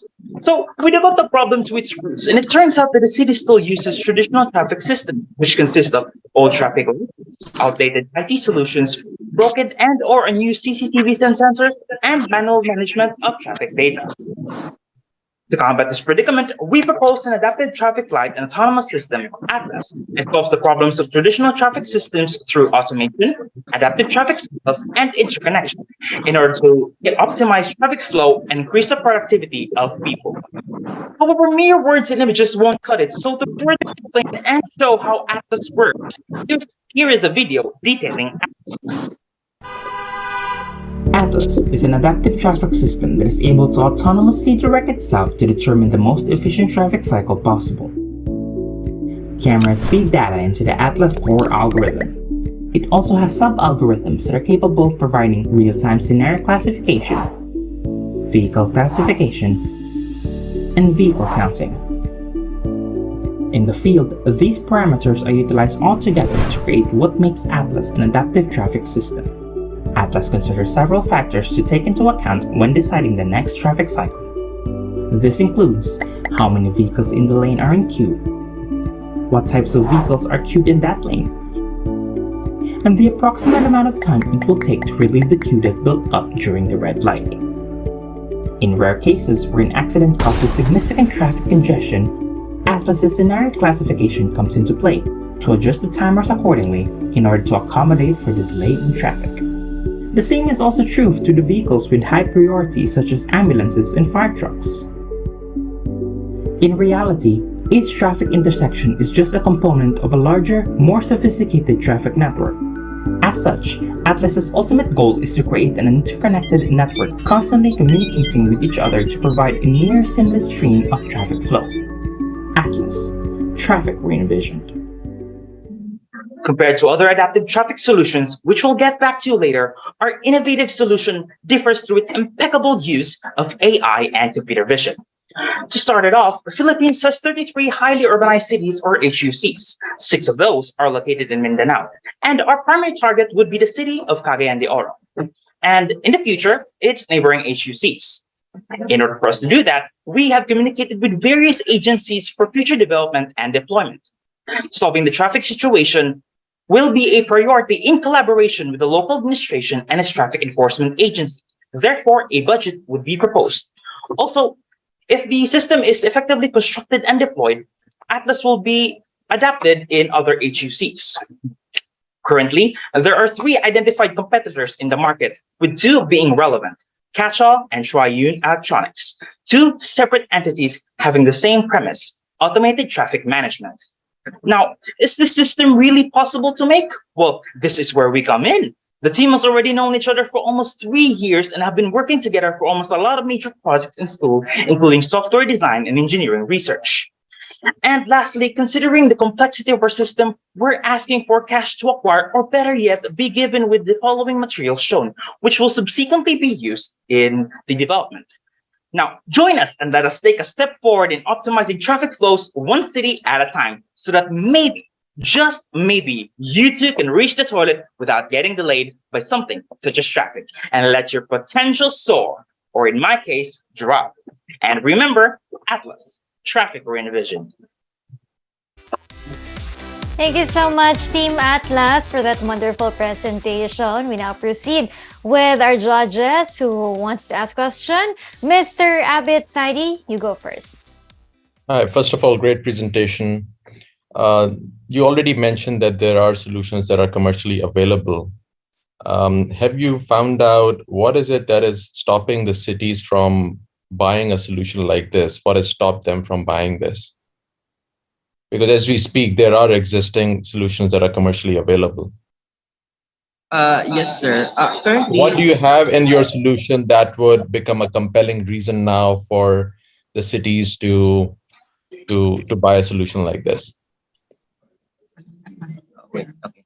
So currently, sir, our solution is mostly based on Cagayan de Oro City. So what made our city dissuade on buying other products because of their costs, especially the cost, and one of their technology using are actually kind of outdated. So shall we say outdated, especially the one with these cuts, they tend to not use it. And of course, in newer versions of companies, they are actually very expensive. We have encountered, we have known actually a proposal here in Cagayan de Oro that 2 intersections would cost 300 million. I think that's one of the most main part of their not buying them. And for their product to buy our product will actually cost less than that. And of course, it is very local since we are from Cagayan de Oro City.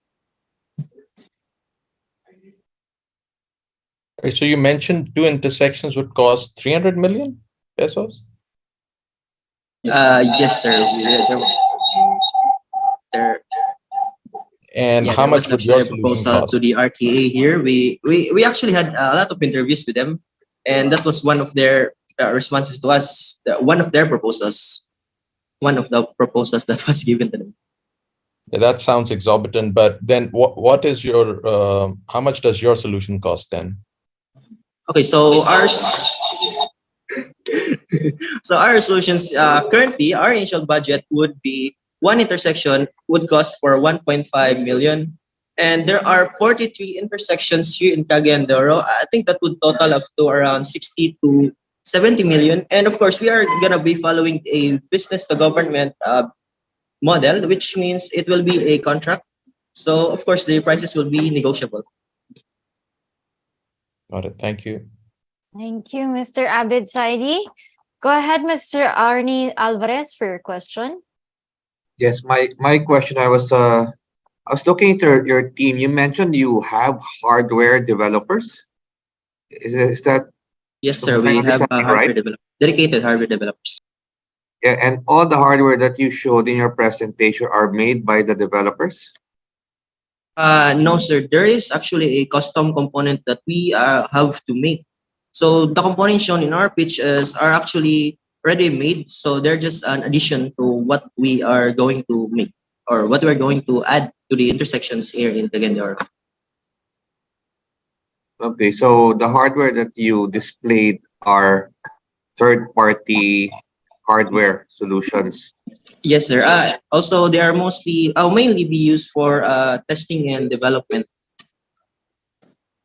Okay, and probably like what Abid mentioned, what will compel the cities to buy it apart from, yeah, I would agree 300 million for two intersections are exorbitant, but I think that is more of an exception rather than the standard. So bakit bibili si Cagayan de Oro City? Yes. Why would CDO buy our product? So our product, we have talked to them. CDO currently has a traffic management plan, and our project is very timely as they are looking for an intelligent traffic management solution, which means that we can actually propose this. And we have talked to several agencies, especially we have talked to our Councilor Nakaya, here in Cagayan de Oro, when they had given us a city ordinance. And then also we have talked to, I think, the city administration here in Cagayan de Oro because we had a charter day and we had a booth to present our product. And so far they are interested though, because mainly because they want actually they want to upgrade the system traffic solution here in Cagayan de Oro. And actually, my last question: will your solution come with what people call a command center? Command center, sir. So in terms of command center, we are actually not including the building itself, but we are considering the equipments that will be used since we are not actually civil engineering students, and that's not part of our profession, I suppose. But we are gonna suggest what will maybe suggest them, but most importantly, the equipments will be the main component of our command center. I was actually referring to the overall view of where the traffic is, where there is a person that will have a holistic view kung saan nagka-traffic and what you see the giant screens. Otherwise, I can't imagine. Yeah, I cannot imagine how traffic will be managed if you don't have visibility. Parang you just let the automation do its job and hope and pray that it does its job. Yes, sir. About the command center, the RTA right now is actually proposing as they want to build their own command center. That's why we are not gonna tackle on proposing a building itself.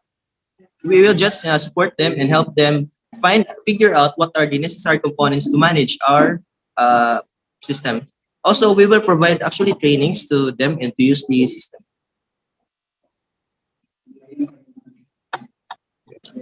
Thank you.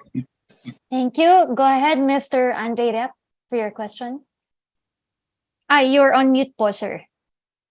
Yeah. There you go. Have you looked at any LGU references or benchmarks, whether locally in the Philippines or even abroad, to understand how city governments are using technologies such as what you're proposing to actually prove that these technologies can alleviate traffic the way you're proposing it will?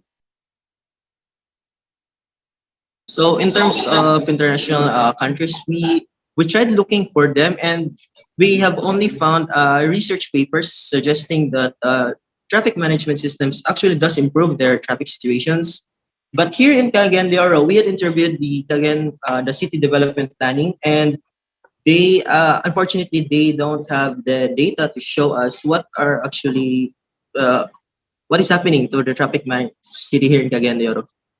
We were given the response that no, we just use our common sense. Yeah. I'm just saying that what you're proposing makes common sense. No? That advanced technology such as what we have today can be used to actually solve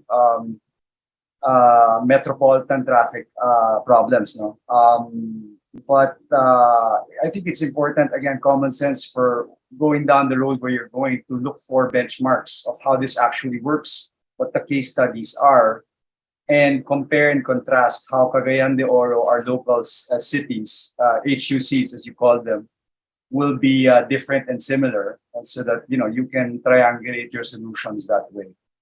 But to approach this problem from as if it was a vacuum, as if you're the first guys who ever thought about this, leaves me kind of scratching my head. Okay, go ahead. That's my question. Yeah, so guys, this is not a question, but this is advice and probably for the rest of the teams. It seems like a lot of you guys are just thinking your own city and own small location base. Building a software startup costs a lot of money and effort. You cannot think of your own location only. You have to think how it can go at least national or even global. Because you might be thinking that it will cost you so little amount of money and you'll just put it in Cagayan de Oro and it's done. That's not how it works. This will cost millions of dollars to build. So you need to think big and you need to think how it can be done in other countries. And that's what all the judges are really driving you towards. Thank you. Thank you so much, Mr. Arup Meiti, and of course, Mr. Andre Yap, for your questions earlier. We have 24 seconds to go. Any further questions from the judges? If none, I'd like to give it back to Team Atlas for their final message to everyone.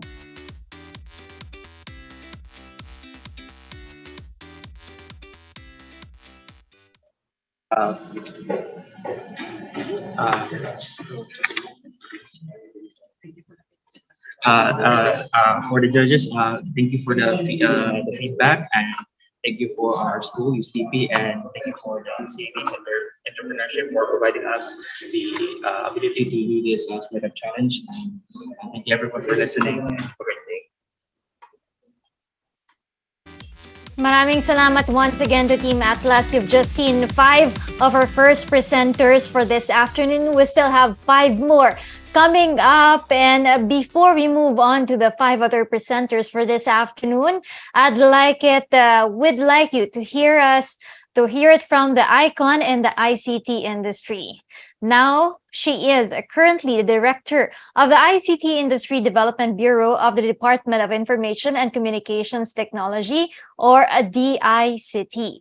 In her 20 years in public service, she is so passionate about creating positive changes in the lives of Filipinos, most especially in the countryside, through the ICT industry development programs. This includes bringing digital jobs related to the information technology, business process management sector to cities outside Metro Manila, capacitating rural talents to get into online freelancing, and helping promote and develop Filipino startups and the startup ecosystem. She also leads the DICT initiatives to move the Philippines towards becoming the global hub for high-value IT BPM services. She was recognized and awarded by the National ICT Confederation of the Philippines as a countryside development champion for her dedicated work in implementing initiatives that promotes countryside development.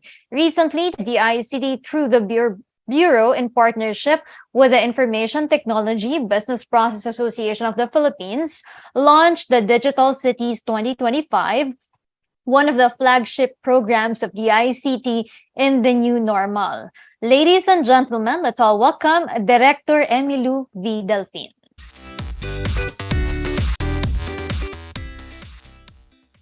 To our ever-passionate Secretary Ivan Jan Uy, our ever-dynamic Undersecretary for ICT Industry Development, Yusek Josel Batapa Sige, my hardworking team in the ICT Industry Development Bureau, the admirable DICT Regional Directors and IADB Focals, our ever-reliable industry partners, our esteemed panel of judges, and of course to our generous PSE7 mentors and the brave PSE7 finalists, a victorious afternoon to all of you. Indeed, the world the word victorious truly and best reflects this afternoon for all of us. I am certain that we have different stories of victories today. And with that, please allow me to send my warmest congratulations to each and every one of you for getting this far.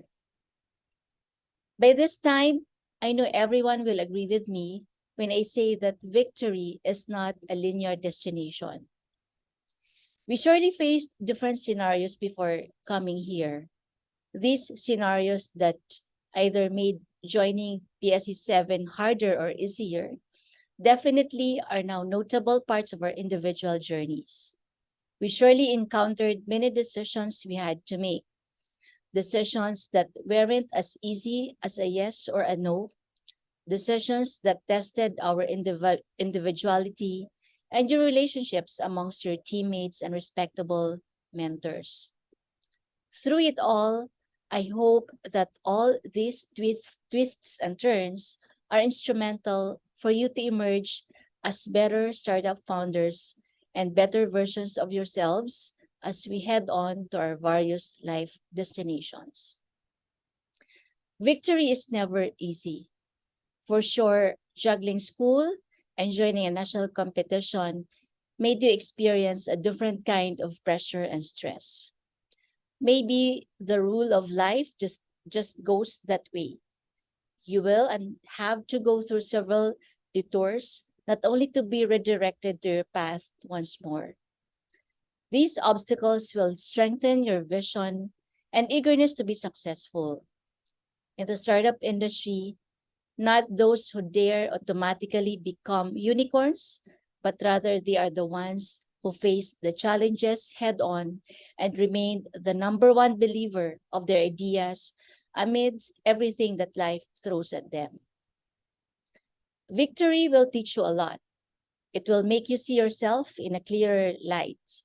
In your journey to victory, I wish that you discovered yourself and stabilize your values even more. May your spark to innovate continue to inspire you, and may others be inspired through you as well. May the spirit of camaraderie guide you through all your life's journeys. Most of all, may victory humble you and make you realize that innovation is a continuous process. To close yourselves to feedback is as good as embracing stagnancy and defeat. True winners are those who never stop looking for ways to improve oneself. The journey towards victory is hard, but may this also remind you that victory is for you to savor. After everything that you've poured into this competition, greater heights awaits you, and we want you to look forward to that. Savor the victory of coming this far, to be awarded or not, with rank or without. Keep in mind that all your journeys are worth celebrating. To whoever will be our winner, this is just one proof that innovation, uncertain as it may seem, are your steps towards countless opportunities. May winning serve as a guide to you all that this is just the beginning. There's no turning back, but only steps forward. Victory is also a reminder to pause. I know for sure that being the innovators you all are, you are always eager for next steps, and that is completely okay. But to be truly victorious means that we have a full grasp on the importance of pausing and resting. Through the calmness of things, we get the chance to ponder on the equally important ideas and to hear other perspectives away from the ringing and busy world of innovation. Who knows, the silence may let us hear the ideas that are in line to disrupt the ordinary. After all, we all can definitely use some time to relax and just simply breathe. As you rest and savor your victories, I would also like to tell you that victory is for you to share. There's never a fault in genuine generosity. If in any case, it just makes us, all of us, richer. And richer in that, in a sense, that the knowledge flows through and creates ripples of impact to the community far more compared to when it is individually done. Share it with your teammates, with your family, with your friends, with their schoolmates, and the startup community. Victory, when shared, elevates and deepens its meaning. It becomes a shared reality and a common ground for everyone, a space where all are equally significant and worthy. Likewise, the DICT will always share and dedicate all its efforts to continuously support you and the industry in the best way possible. We are your ally, and we shall work together for the enhancement of the startup ecosystem as a whole. Our victories are weaved into one fabric called innovation.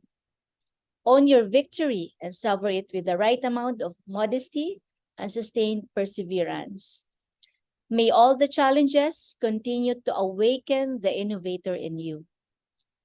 May you all continue to be vibrant threads of technology and innovation in the country, and we are extremely proud of you.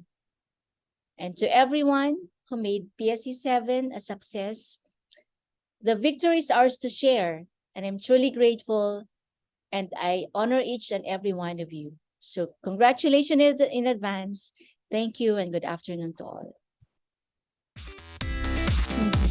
Thank you very much for that very inspiring message, Director Emilu V. Delphine of DICT. And now I think we're more energized and pumped up to move on to the next half of our competition. We have 5 more presenters for this afternoon. Let me call on Team Techies 1 from Region 12 with their startup AI.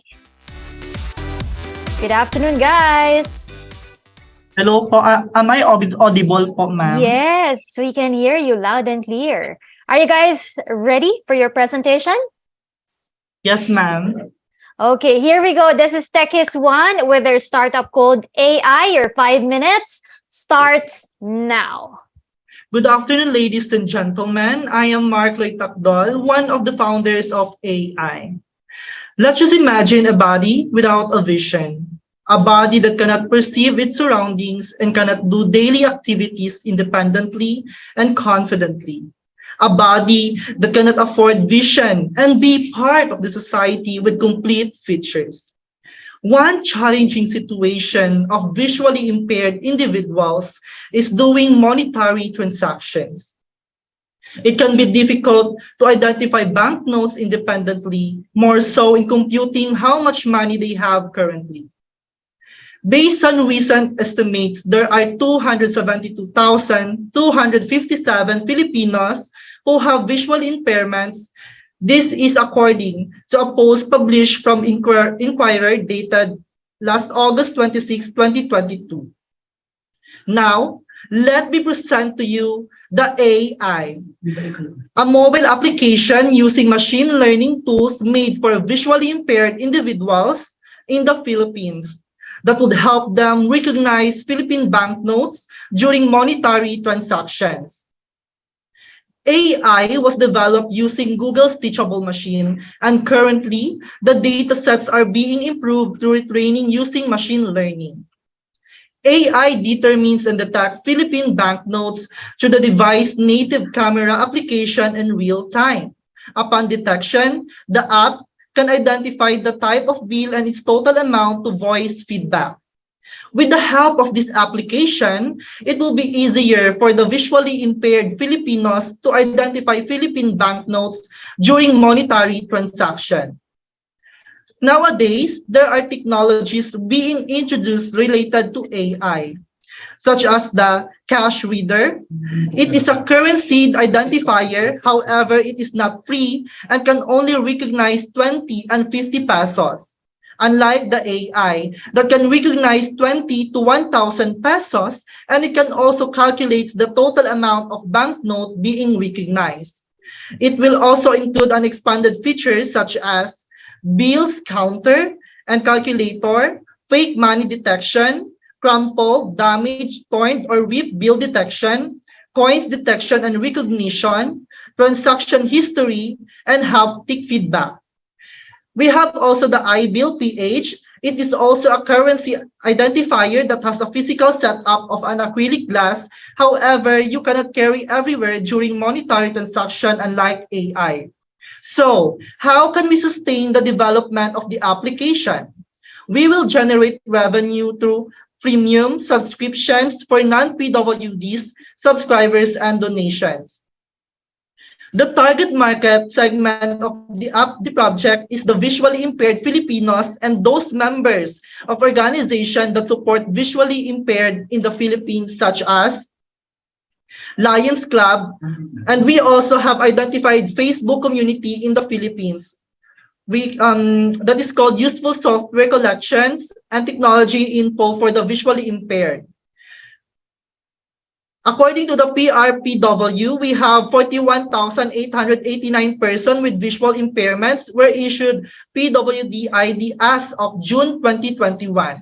So if given a chance for a capital venture, we wish to continue the development by adding more data sets in the next 12 months, covering different environmental conditions and attributes of data sets that may improve the accuracy of the application.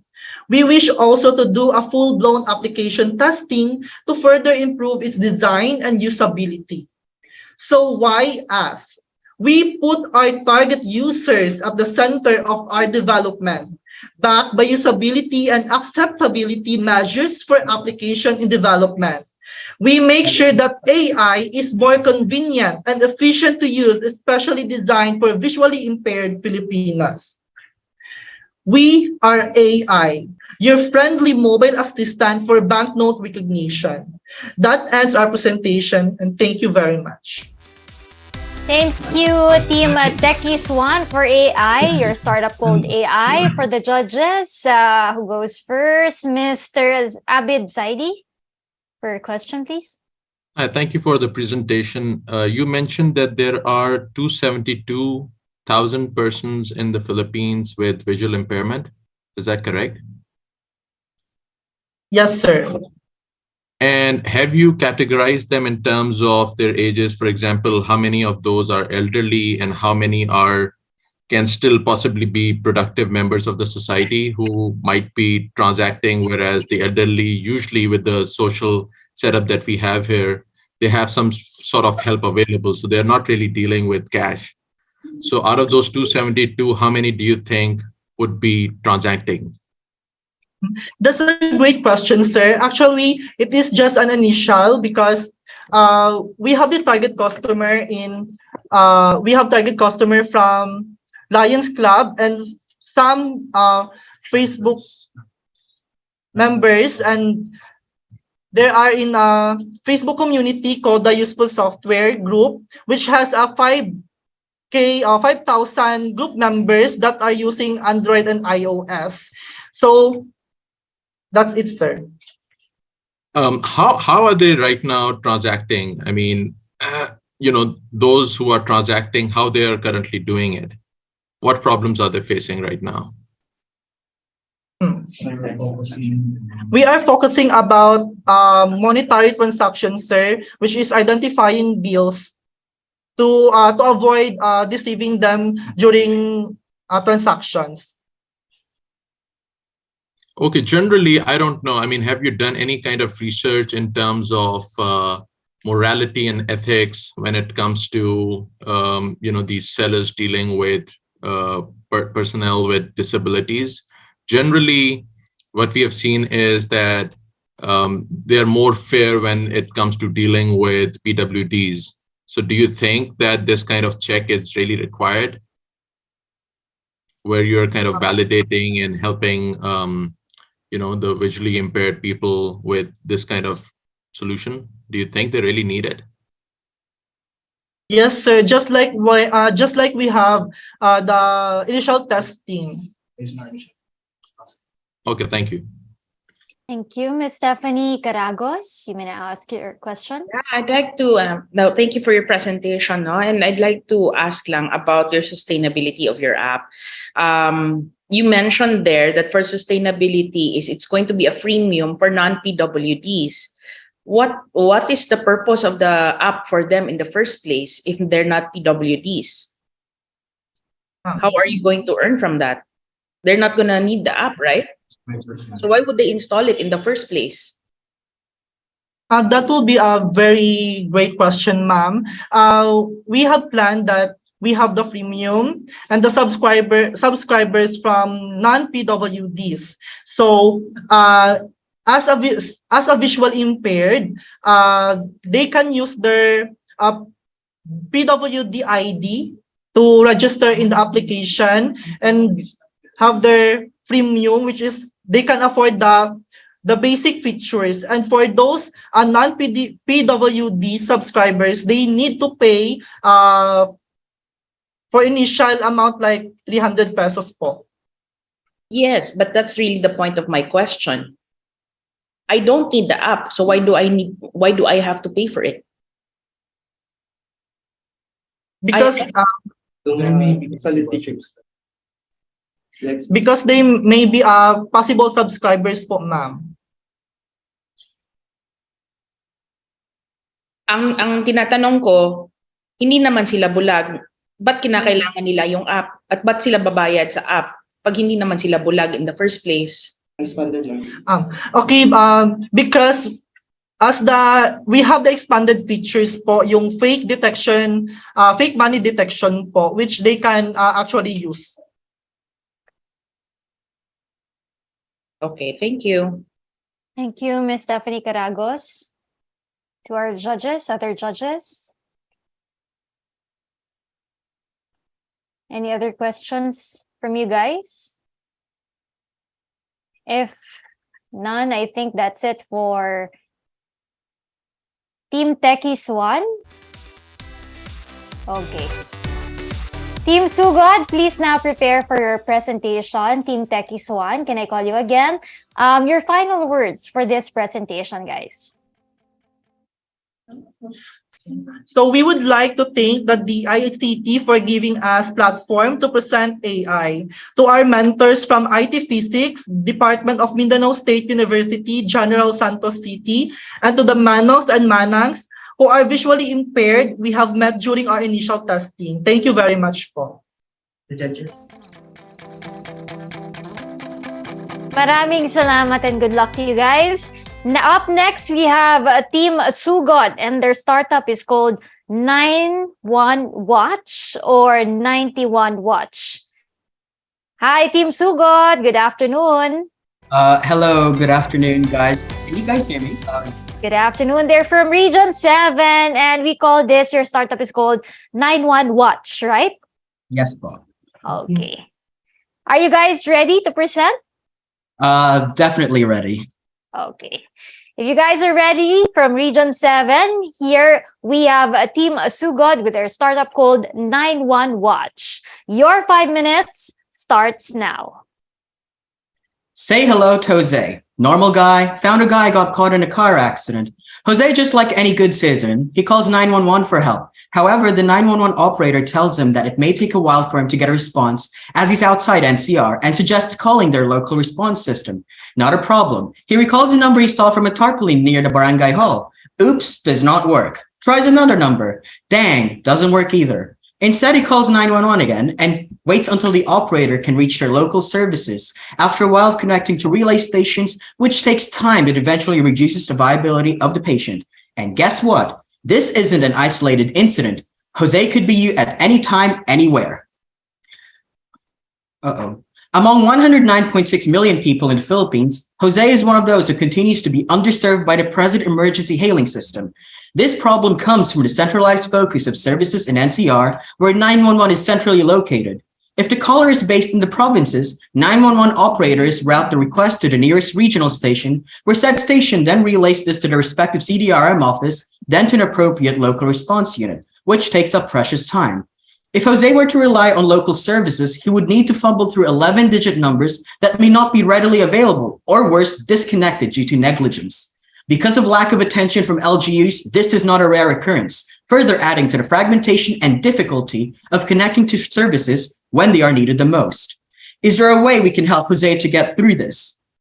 Good afternoon, everyone. We at Startup Sugod share a common goal as mentioned in our creed, and it's to bring services that are crucial to the Filipino people whenever and wherever it is needed. as we believe that innovation starts here.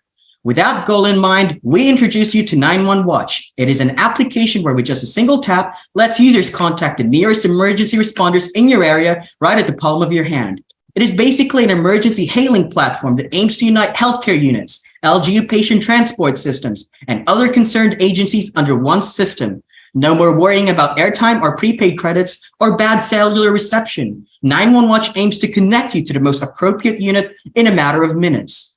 A separate application is also provided to first responders to improve the response time that they take from the initial communication to providing the needs of the caller requester. And we cannot deny the fact that the Philippines has a major connectivity issue. As such, we have devised fail-safe technology such as an SMS payload fallback and a novel mesh network relay system. This ensures that the request is sent out no matter what happens, guaranteeing a 100% SLA.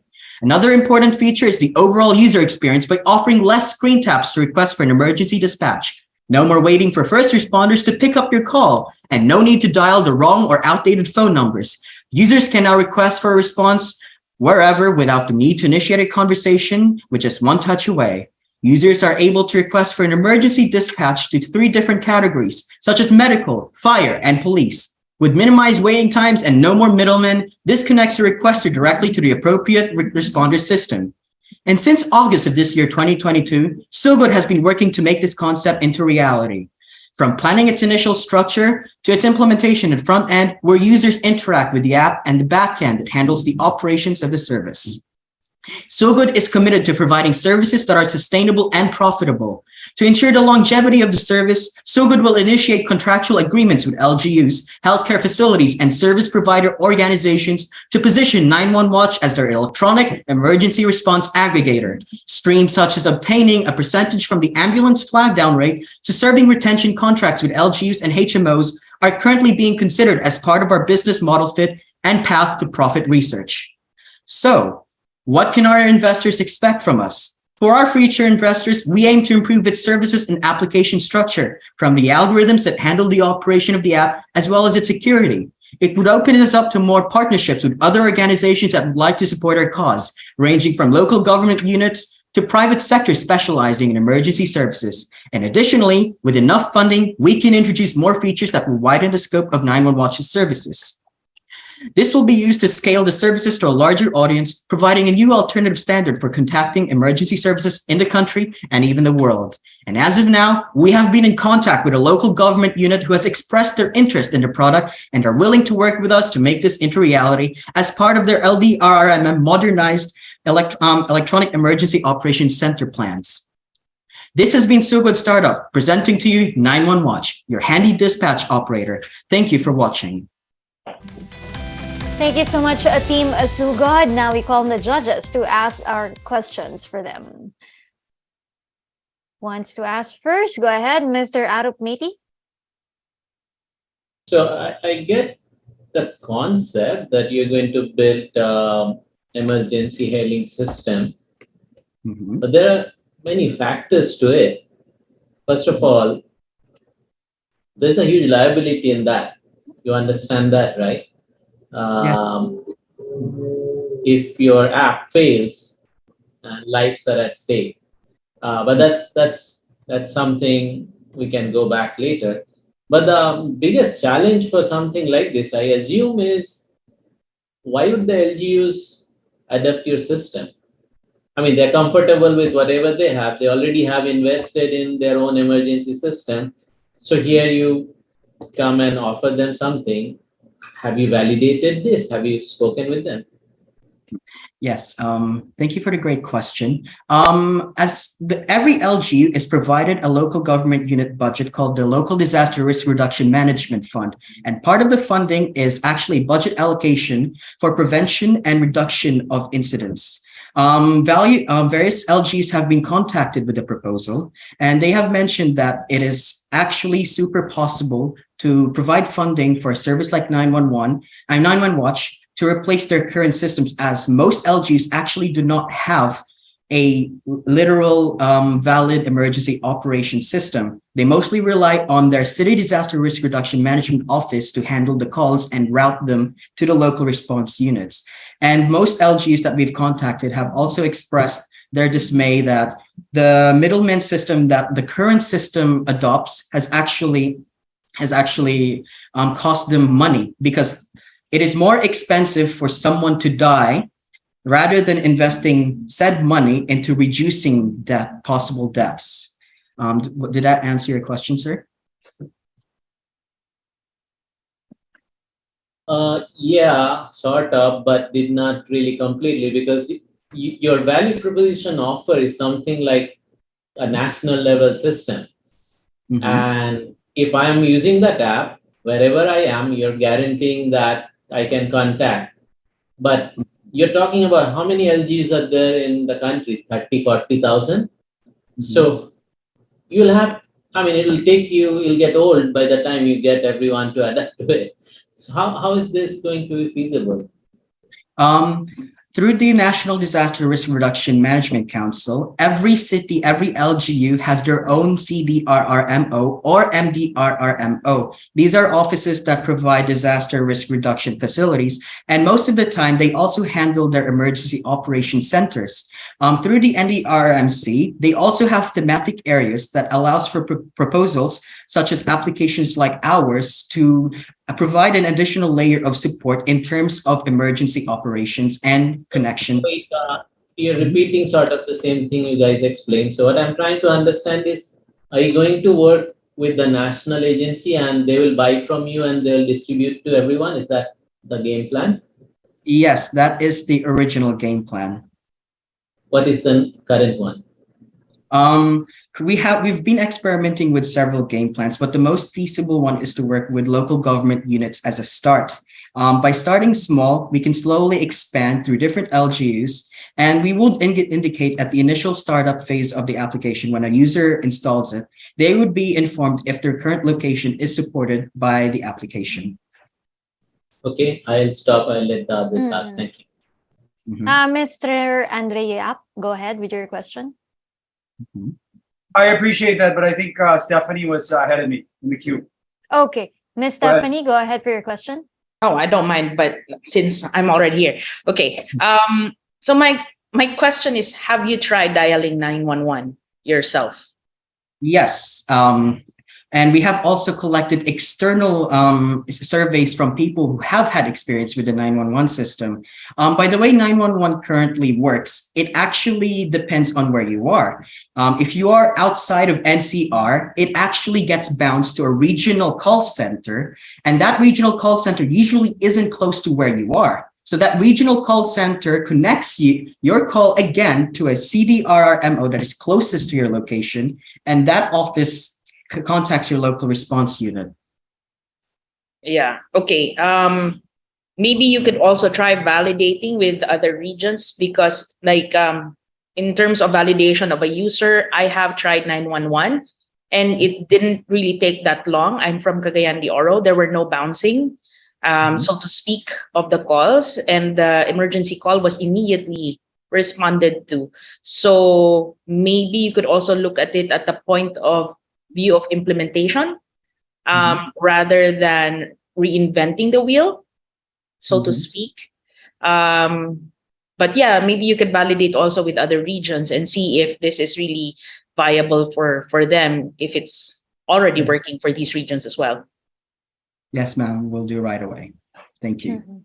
Thank you, Ms. Stephanie Caragos. And now for your question, Mr. Andre Yap. Well, I'd like to throw in a comment first. I would say props to this team, Daryl and company. This is the first team that's really answering questions and showing that they comprehend the questions being asked to them.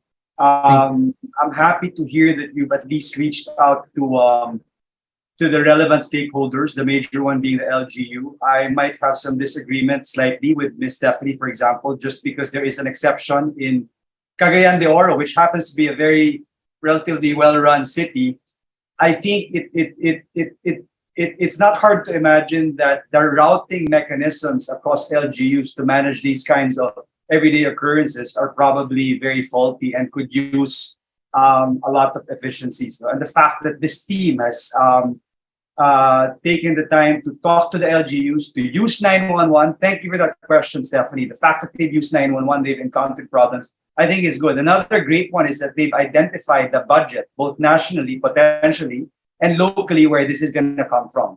So with all that said, again, I'm very heartened to finally find a team that can respond and comprehend what we're asking of. Question. Can you, was it Siargao or Surigao in particular that you referenced? No? Could you give us a little bit more of a bird's eye view of how that conversation went and where the pain points and aha moments were for them that got them excited about you? One, and two, could you characterize how particularly you're going to tap that NDRMCC budget, be it locally or nationally? Go ahead. Okay, so Surigao City, from a bird's eye point of view, it is a relatively young city. However, they have seen an explosive growth in population due to mining industries. But in terms of their emergency services, when someone calls 911, the CDRRMO that serves that city has actually informed me that calls can take around 20 to 30 minutes before they can even actually get the call from the regional center. And then they still have to relay that to the local response unit systems. And that amount of time actually breaches what's known as the Goldilocks zone. Whenever emergency response is requested, there is a 10-minute industry accepted standard amount of time in order to somewhat calculate the viability of a patient. When we exceed 10 minutes, brain damage starts to occur and further complications happen.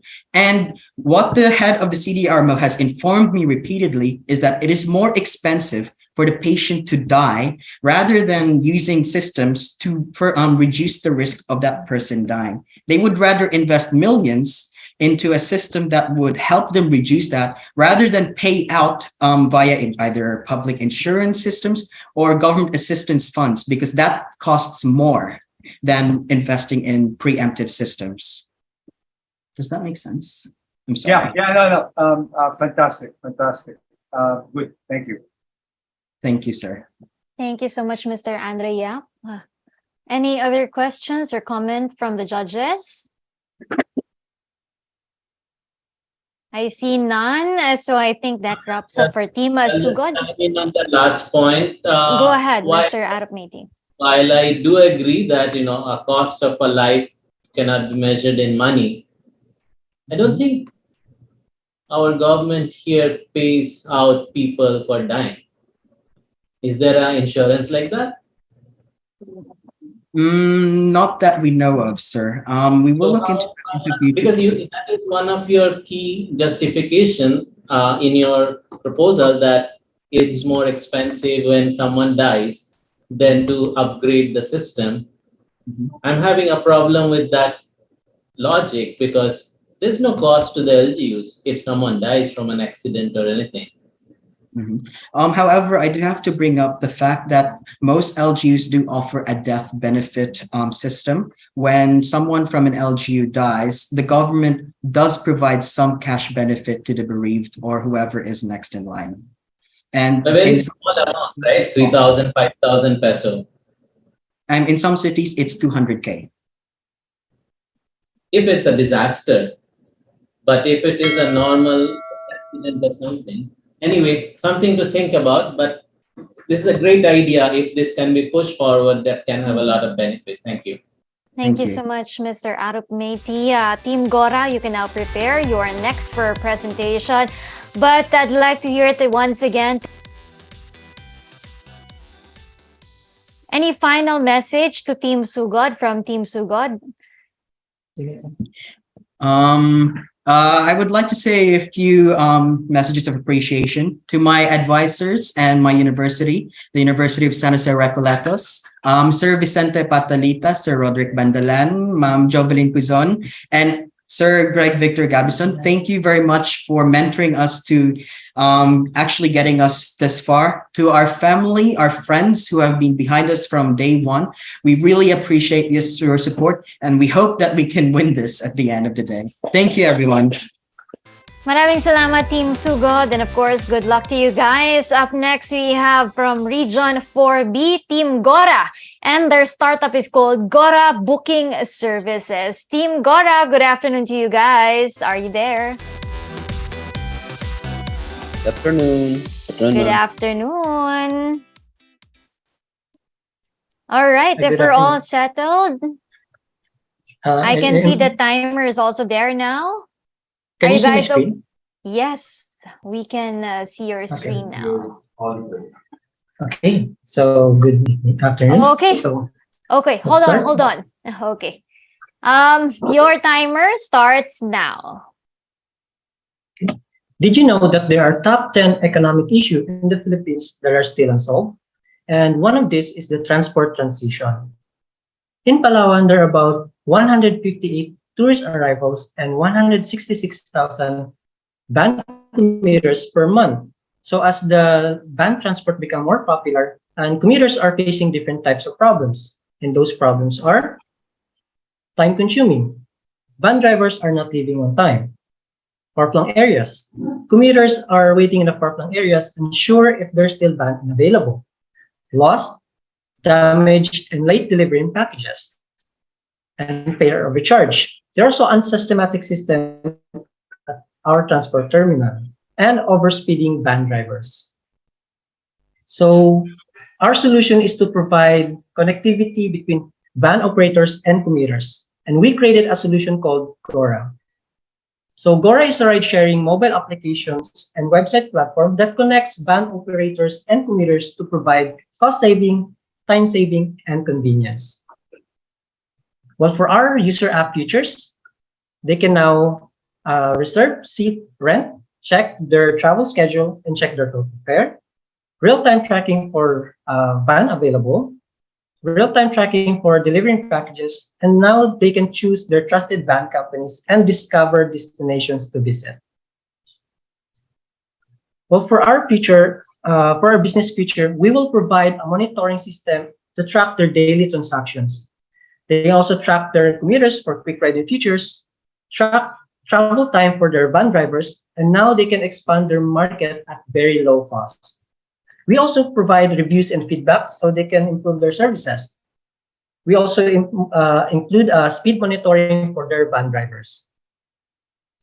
Well, we validate our target market through our target market segments, and those are male and female, local and tourist commuters ages 18 to 45 years old. There are 23 municipalities in Palawan, and 12 municipalities are traveled by van. Well, for our progress, we accumulated 72 app bookings, 163 booking via online, and 17 van rentals. We also partnered with public utility vehicles, tourist transport, and transport cooperatives.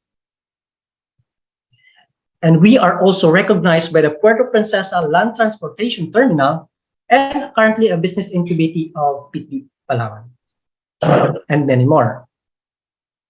And we are also featured at Palawan Daily News and attended Palawan Travel Expo 2021 and 2022. Well, here's some of our reviews from our customers. And here's our Facebook page. For proposed use of funds, 60% of the fund will go for our marketing, 30% for our product development, and 10% for our operational costs. Well, for our revenue model, we take 10% commission in every transaction and advertisement in related sectors. Our mission is to expand our servicing in other provinces in the Philippines that are traveled by van and providing them easy access in terms of traveling. Well, this won't be possible with these amazing economic students, our financial officer, Mr. Ian James Nining, and our marketing officer, Mr. Janet Trillana, and our mentor, Sir Peter John B. Kalanday. And I'm David E. Arrogancia, the founder and the CEO of Bookman. And we are Gora, and we are proud to bring you the best travel booking services there is. And so with Gora, we bring travel closer to you. Thank you. Thank you, Team Gora. And now for the judges, Miss Stephanie, go ahead for your question. Hi, Team Gora, and I actually really appreciate the presentation. You have traction, you have an MVP, and you actually have a figure of a certain amount of what you really need to move to the next level of your startup.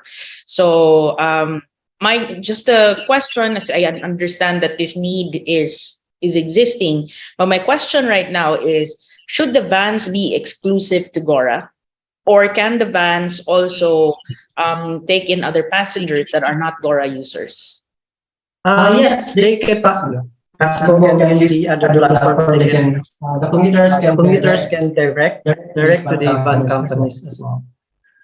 But they're just limited if they're going for direct for the company or the van drivers, because they will do the queuing in our the terminals, and they will experience just like we stated the problem there, the van drivers are not leaving on time. So with our features and our mobile applications, they can see the real time for the van or the queue of the vans that will depart from the terminals. So I think that's the answer to questions. Okay, thank you. Thank you. Mr. Andy Yap, go ahead. Thank you. Could you clarify for us the specific use case that these vans are typically used for, and how does that position against, for example, jeepneys? Like, what is the who in particular, and for what purposes are these vans being used? I get the sense that it's for travel, no? But Yes. is it like airport or port to hotel? Is it hotel to this restaurant, to that attraction? And can you give a sense of the scale of transactions, for example, even in the province of Palawan, daily or monthly? Like, how many van transactions are there? Because from a consumer's point of view, I'm not going to download an app just because I need to get around Palawan. I don't think so, right? So you're going to have some kind of national scale so that you are the van traveling app in the Philippines. And if I'm going to Palawan or Boracay or wherever, it would be my go-to. But one-time download for a very specific app like this, very specific to one province, is very difficult. So I need to understand the scale and what particular use case you have in mind. Go ahead. Okay, so for our mobile applications, we're not just limited for bookings, but we will expand for more informations on travels, in terms of our restrictions, in terms since we have COVID-19. Our mobile application will provide those as well. And for our commuters, that's also what we stated from the first of the problems, is that most of our commuters are from municipalities, are going down. Some of them are going down to the city. So that's the challenge for them, is because they have to take that ride and they have to wait inside the area. So sorry, I'm confused. Are the users? This is what I need to clarify. Are the users locals who live in Palawan, or are they travelers? Our target market is locals, commuters, and tourist commuters as well. Well, that doesn't answer my question, because you basically said everyone, right? So what's the use case? Because me as a traveler to Palawan would be a very different use case versus me, a daily commuter in Palawan. Okay. For now, we are targeting most of our commuters are tourists, and probably like 60% of our commuters are tourists, and 20% are locals as well. So for our bookings with our customers, most of them are using the app for van rentals, and also for going to their far destinations here in Palawan. Okay, so actually you gave some, by the way, congratulations on MVP and traction. It's amazing to see at least one group have that. No? But you had that slide, you don't have to bring it up, but how many transactions have you had in your MVP? For our using our mobile application, we have 72 app bookings. And for our using MVP, like Facebook page, we have like 100. No, the transactions. So we're talking about 72 bookings that you fulfilled. Yes, sir, for the mobile applications. Okay, so these 70 bookings are they hotel to airport? Are they hotel to restaurant? What are they? Most of them are from the terminal or the pickup, like door-to-door pickup, and going to the other municipalities like El Nido, and some of them are rentals from airport to their hotels and city tours. Yes. Thank you. Thank you, Mr. Yap. Mr. Arup Meti, you may go ahead with your question. I'm just trying to verify if my understanding was correct. Did you say you can see the seats and you can book it accordingly? Yes, sir. The commuters can reserve their seats within our mobile applications. This is for like prior booking, like for later in the day or tomorrow, is it? Or is it real time? Real time, sir. They can also reserve their seat for like the next day bookings. How And also for how would your app know which seat is taken and which is empty? in our mobile application and the seat reservations, if the seat is already taken, it will automatically show there red that it's already taken, and for the green one is available. So when the seat is already red, they cannot choose the seat already, so they can just choose another. How do you get that? Are you using some camera AI thing, or is it up to the driver to punch in which ones are taken, which is available? The customers actually, when they book the seat reservations, so the reservations will go to the CRM of the operators, and once the operators accept the bookings, then that bookings is already cannot be changed. So it's already been taken. So the system or the bookings will go through the operators. But you said anyone walk-in also is accepted. So how will Yes, sir. you solve that conflict if someone is already sitting there? So the van operators will also provide that seat is already taken from, as well set that seat is already Okay, so taken. basically when with they're their accepting CRM. someone, they will just ask them to sit somewhere else if that seat is booked. That's what you're saying. Okay, Yes, sir. okay. But I guess you can use some more technology there to improve Yes, sir. that time. All right. Thank you, Thank Mr. you. Meti. Mr. Abid Zaidi, go ahead. It's just a quick question. What do you think is the barrier to entry in this space where you're booking vans or you're helping people book vans? Yes. For those current ride-hailing services like Grab or Ankus, what's stopping them from venturing in this space? Well, for now, sir, here in Palawan, the good news is that we are the first ride sharing mobile application for vans, and so far that's the main advantage that we have right now here in Palawan.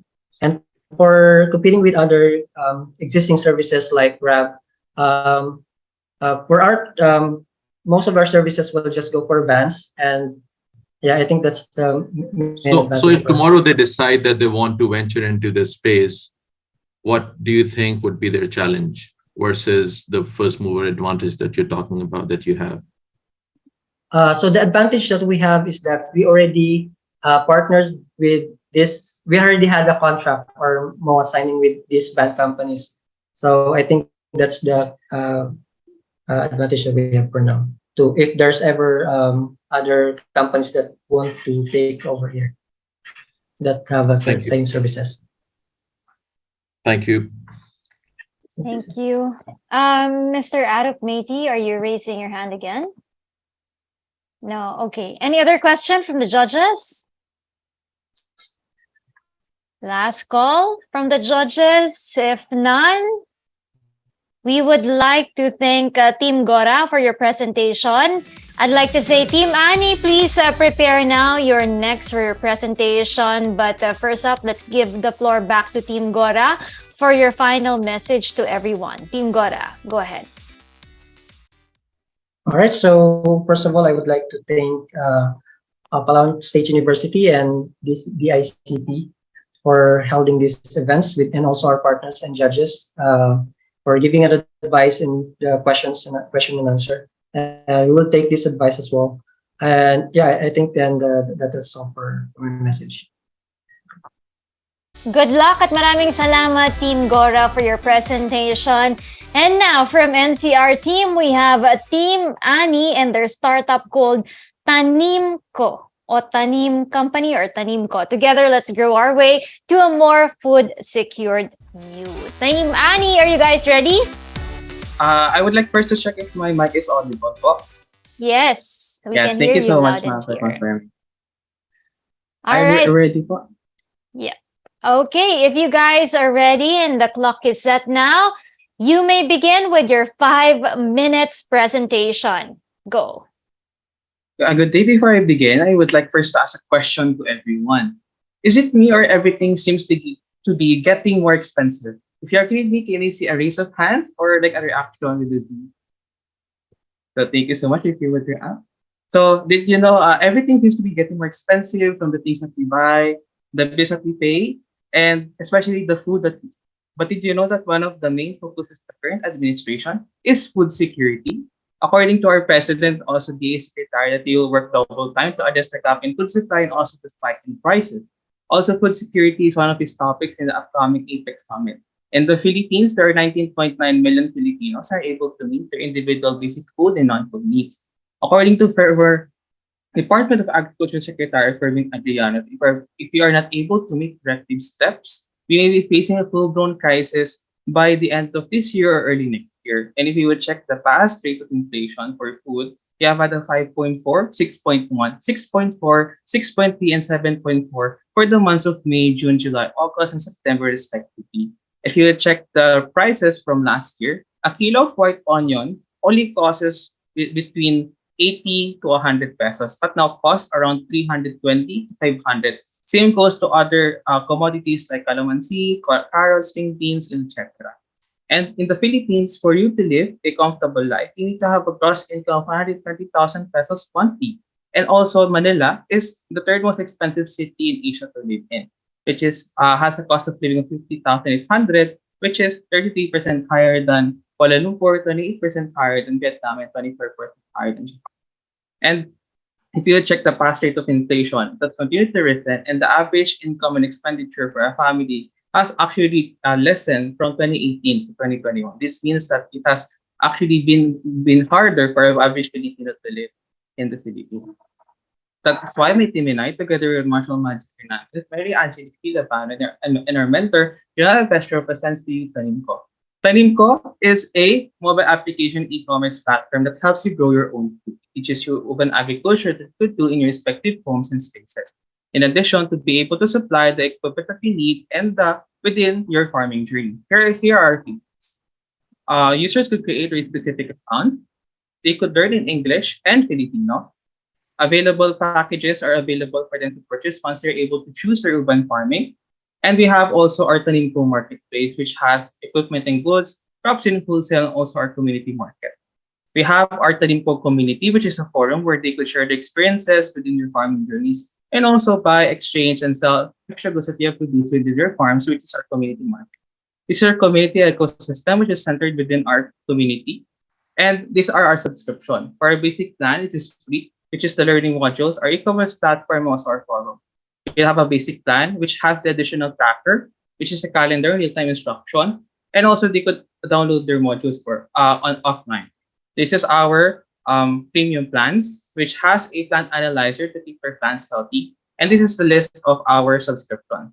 This will be first available to Google Play for future plans in the App Store. This is a comparative analysis of our existing applications. The closest application is only available overseas, while other applications that are available Filipinos only offer some of our features.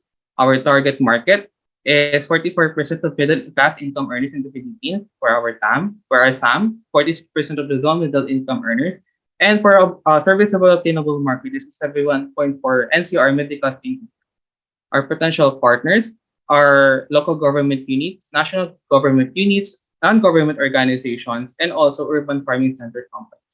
To push the rhetoric and benefits of food security and benefits of urban farming, we plan to partner with businesses and offices, educational institutions, and youth social media platform. Currently, we're still in data gathering and research and also planning for Taninko. And the funding allocation will be allocated for the research and development of Taninko, its services, and features. Once again, we are Taninko. Together, let us grow away to a more food-secured you. Thank you so much, everyone. Thank you so much, Team Annie, for Tanim Ko. And now we proceed with our judges. Go ahead, Mr. Arop Meiti, for your question. My understanding of, I have a limited understanding to start with, but my understanding of the challenge of this business model is logistics. Because, each urban growers make a small quantity, and to collect that in an efficient manner and to bring it wherever it needs to go, most of the time does not work economically. Is that the correct understanding? How are you solving that?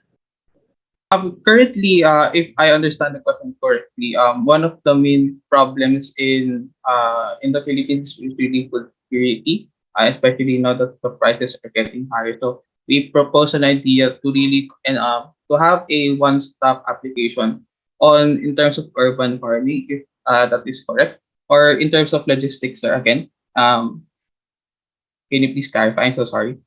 Yeah. So, okay, if I understood your concept correctly, basically you're encouraging people to grow their own food, right? Yes, Now, sir. obviously, not going to grow all the different foods for themselves. They will grow more of something like lettuce and then sell some of it and eat some of it, correct? That is one of the parts of the idea, sir. Yes, po. Okay, so now my question was, if I grow 5 lettuce that's harvested and I'm going to use one and I want to sell 4 of those, your app is going to make it possible, right? We'll have a part of it in the e-commerce platform, sir. Correct. So how will this logistic, that's where the cost lies, right? Because if 4 lettuce has to be sent to different people, there's a high cost of how That that is gets. okay, sir. Yeah. I apologize for not getting it right. In terms of that, the community markets would be usually focused on the specific community that they part in. So that is why it is integrated with our forum, because we really like to have a community market which is centralized within its community to create a very good ecosystem. So it means that the people who are sharing or would like to exchange the produce that they have produced is near them. So it could in terms of logistics, it could be much closer with them. And also in the e-commerce platform, there are differences within the community market as well as for the wholesale and the craft, because that would be another section of partnership with other farmers and agricultural institutions. Thank All you so right. much. Thank you, Mr. Arop Meiti. Mr. Andre Yap again for your question. I think to Arut's question, or to Arut's point that the model needs to have a hyper local dimension. Yes, sir. Now, just going back, you had a table of you don't have to bring it up, right? You had a table of comparables, right? Closest Yes, sir. competitors with check marks. Could you pick out one of those that's probably closest to you, and could you then identify, compare, and contrast? What are they lacking that you're going to be addressing, and why is that gap critical to consumers, to your customers? To say one, I think one of my members could actually better explain. Okay, yeah. So, yes, we can assure you that our app is unique in terms of having everything in one place in the urban agriculture field. And the features of Tanimco may be present to other similar agricultural applications, but it doesn't have a scope specifically to urban farming, or it doesn't provide the features Tanimco has. The closest application we found existing in the market is not focused on urban agriculture and is only available overseas, specifically in India. And I actually even downloaded the application in the Google Play. And for me to access more of its features, it even requires you to type in your mobile number, but the network is from India only. And the products being sold is, of course, in rupee currency, which is the currency of India.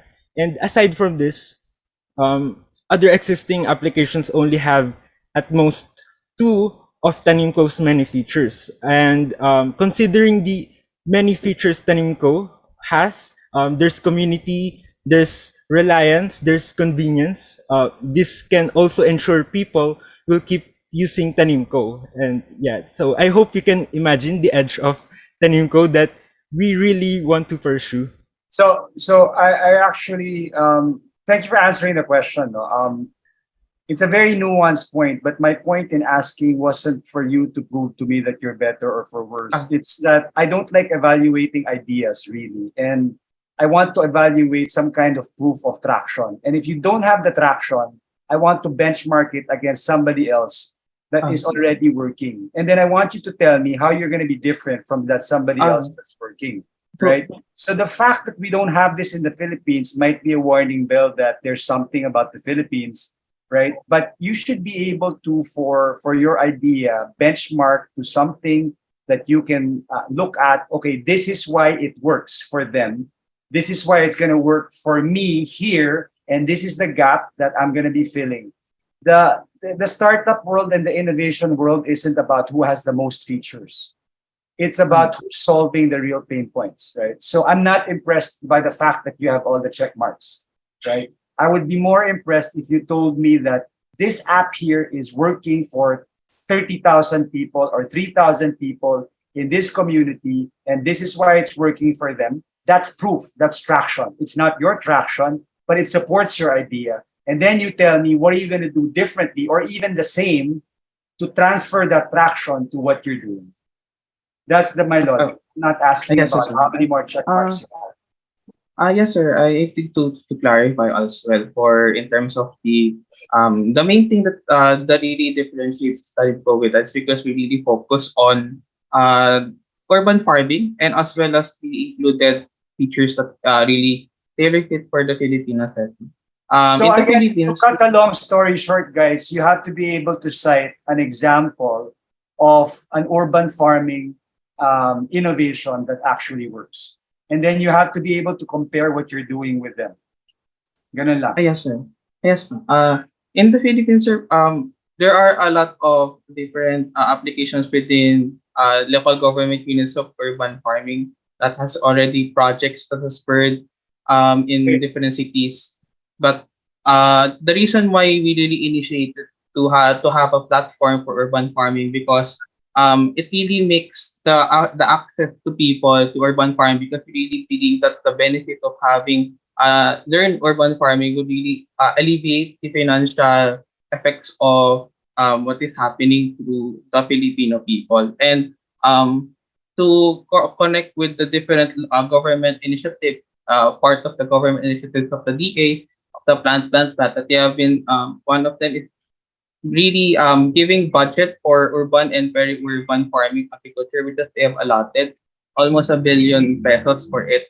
And we have seen different local government units having their own urban farming initiative. So if we are able to really create a platform in which we could make it more accessible to people, it could be really useful for the Filipino setting. Sir.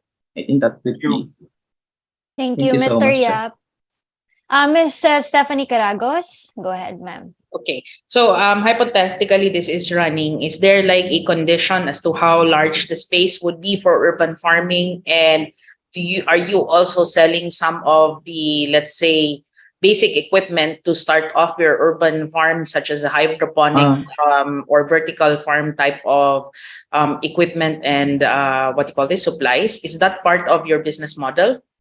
In our e-commerce pattern that would be in partnership with retailers. So mostly our platform is mostly to handle the to partner or to connect with the retailers who have the equipment for the urban farming that the user have chosen. And also within the modules itself when they are learning, they would be able to see what is applicable, what is able for them to do within respective spaces and houses po.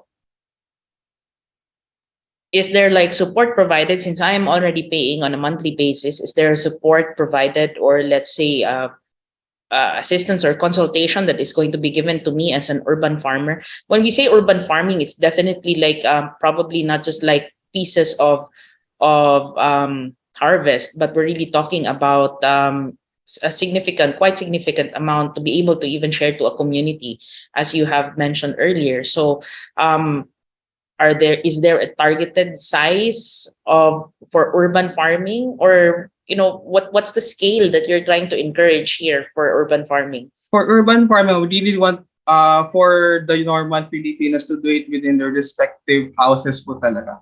For it to become localized within their own houses. Kasi po, first is what we want to focus on the sustainability in terms of their food before we proceed on the way that they could be able to sell it. Po, mostly food security po, and also I was cut off.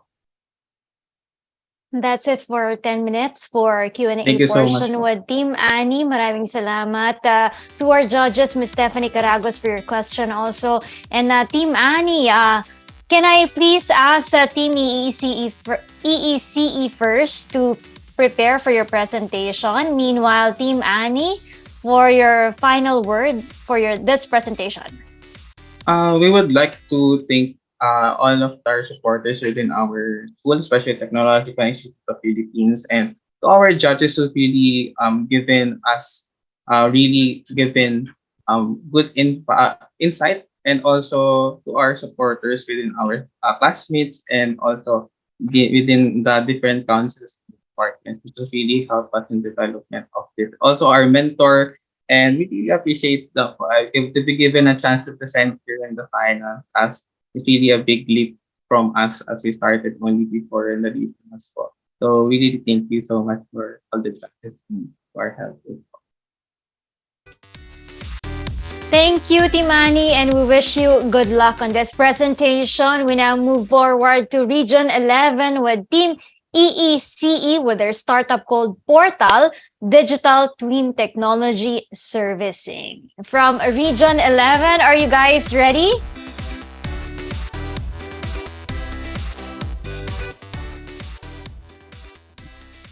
Good afternoon po. Good We'd like afternoon. to ask if we're audible. Is the audio quality? Yes, we can hear you loud and clear. Is your presentation now ready, guys? Yes po. Okay, if your presentation is now ready, here is your 5 minutes. You may start now. In the Philippines, 90% of we would like. Good afternoon, everyone. We are Portal, and this is Digital Twin Technology Servicing. In the Philippines, 90% of startups or MSMEs are not getting the exposure and support to advance and be globally recognized. The startup ecosystem of Davao is currently on a negative momentum, dropping 173 spots in the global ranking. This has been recognized in a report that access to finance is one of the critical challenges for every startup to advance. Another factor of declining startups is traditional prototyping, which involves the consumption of material resources, which varies in quantity depending on the number of iterations. Clay Christensen's study from Harvard shows 95% of prototyping fails. Therefore, as people spend time in the prototyping testing phase, budget and materials are needed, and parts made before the final prototype are neglected and contribute to solid material waste. A preliminary assessment of solid waste in fabrication laboratories shows that this is the waste composition in said processes in the Philippines. As global reliance on natural resources increased by over 65%, these natural resources could have been utilized for other purposes besides industrial fabrication. In short, we would like to help with the cost of the prototyping process and the material waste that ultimately results from it. With the problems presented, our team has conceptualized a startup solution called Portal, which is a technological servicing and software company that offers a virtual simulation service of a physical product using the concept of digital twin technology. With Portal, customers can bolster their product improvement phase by simply doing digital simulations. In a nutshell, Portal is a software application with an integrated physics engine and material science database that virtually simulates passive products for optimization. Let us look into Portal's solution process with the example of a thermal flask. First, we will generate the flask's digital twin through an automated 3D modeling camera application such as Polycam to be inputted into our software. Through our developed application, we will observe the product's physical properties based on its primary purpose. In this product, these are temperature change and durability. Portal will adjust the flask's design, including the type of material used, type of insulator, its depth and thickness, and even the type of coating to optimize these primary responses. Significant parameters will be measured and configured, which Portal ensures to reach industry standards. For temperature change, these parameters include specific heat capacity and mass of sample. For durability or tensile and compressive strength, primary parameters include tensile and compressive capacity of each material simulated. Portal will strive to configure the flask design to have the maximum performance with the least production cost and waste. Upon launching, Portal aims to help startup innovators and small-scale manufacturers. Portal will act as a supplement to their research and development department, bolstering their product improvement phase. In its initial stage, Portal will target startup innovators in Davao City.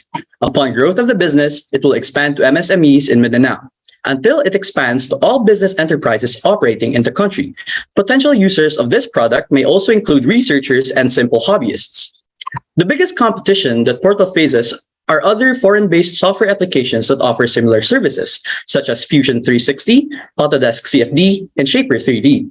However, what Portal has over these platforms is its affordability and simplicity because of its niche functions and leadership in digital twin technology. Also, Portal has maximized local suppliers for the materials we use in our simulations. This will also allow them to choose which supplier would be convenient and cost-effective, a benefit that gives Portal the upper hand. The following graph shows the company's revenue stream, taken from commissions and subscription fees. For subscription fees, clients will be given temporary license and access to exclusive features of the Portal software. For commission fees, clients will commission our company to do the digital twin modeling and simulation for them. Portal is still in its idea stage with no actual prototype. However, we believe that our company can expand at a notable rate once it gets enough traction. In its initial stages, Portal simulation services will only be limited to passive products. However, we believe in Portal's scalability that it will be able to offer simulation services of various products, including electronic ones, as it further expands. What Portal needs right now to gain significant traction are institutional partners, fabrication laboratories, and funders, which will aid the company in its software development and testing stages. Lastly, here's the team behind Portal's conceptual development. Through these visionaries, Portal strives to transform ideas into reality. We ensure that the products we simulate will possess relevance as we make them more efficient and cost-effective. Because with Portal, there is pertinence in innovation. Thank you so much, Team Portal. Okay, for our judges, Mr. Arup Meti, for your question, please. Thank you. I like the concept for a few reasons. Number one, I'm aware of this thing because we have been looking at the digital twin for other purposes, including building and all. But going back, the reason I like this is it's very focused. It's specific. You're solving one clear specific problem, and then I like your explanation about the main point of differentiation could be the catalog of local inventory, the local materials, which can make it different from all the others. However, my question is, if that is your differentiation and your focus is going to be solving Philippines-based problem, have you considered what is the the typical questions of total market size, available market size, etc.? Because it might be very small and might not be even feasible. Team Portal. Please unmute yourselves.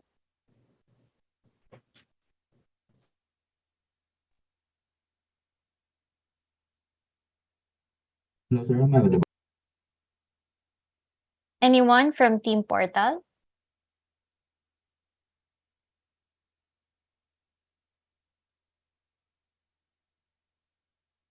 Like you did compute that, right? How much you want to charge per person or to companies and enterprise. So you had that game plan. The question I have is, how much money can that be? What is the highest revenue you can possibly make? How many people would want to use something like this? the reason other apps like Fusion 360 or Autodesk, other solutions work because they sell it across the world. And even if the market is small in one market, by being a product that can be used globally, that's how it gets. And besides, some of them already are well-known graphics tool and products. So if you are getting into it and you want to focus on Philippines, I think you need to think through what is a potential total market size and what is it that you can possibly acquire, and if that will make your business even viable. Hello, sir. Am I audible po? Yes, go ahead. For the total market size po, we are projecting the total business enterprises in the Philippines, and we are also projecting to potentially target the research agencies in the Philippines. So Portal would like to be the foundation, would also like to be the foundation of bolstering the research and development of MSMEs, of other enterprises, including large enterprises, as well as Philippine agencies that want to, let's say, improve a certain aspect of the country, or the manufacturing aspect of the country. So we can touch here smart manufacturing and other viable products that we can include in our IoT application.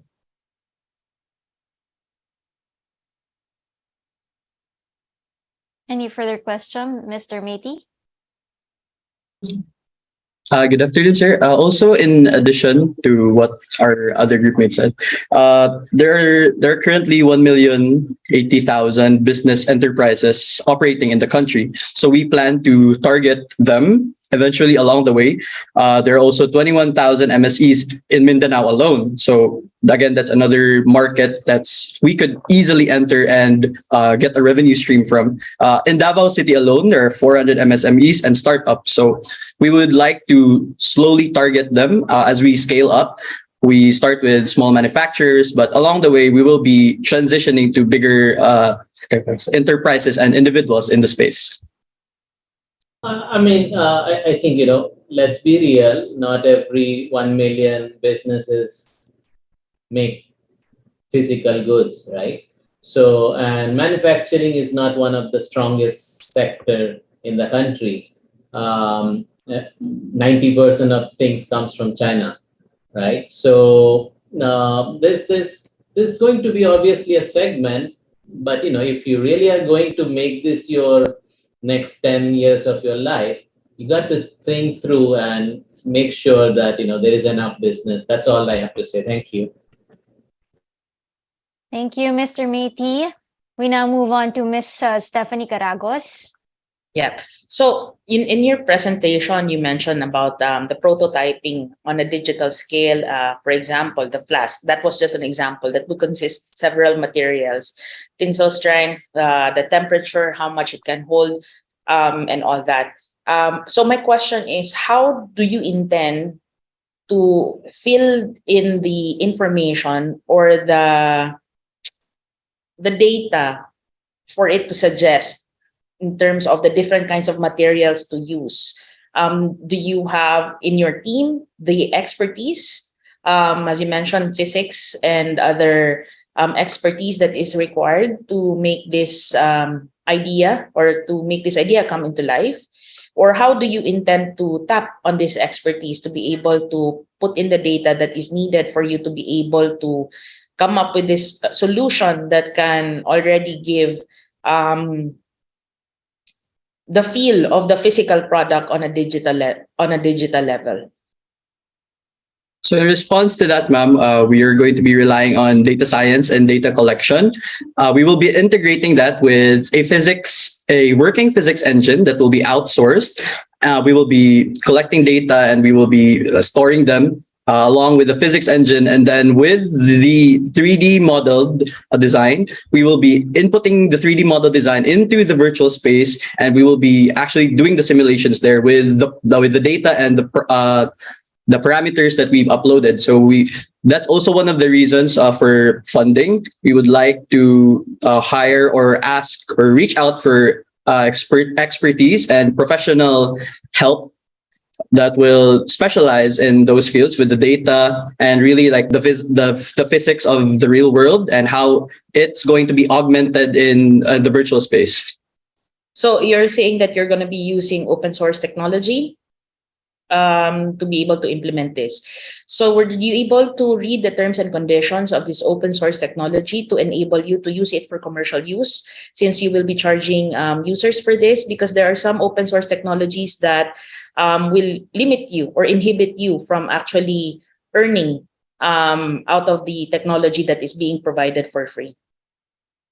Yes, ma'am. We've actually gone through some of the most of the terms, and it states there that they actually license this technology or their physics engine for commercial use and for business purposes. So that has been already discussed among the group, and it's the reason why we picked this specific physics engine, because it's one of the few ones that are working and the few ones that we actually found that actually offer licensing to other businesses or individuals.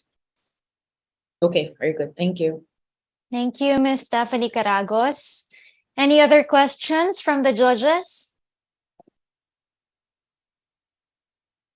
If none, I think that's about it for finalists. But let's hear it again from Team Portal for your final words for this presentation.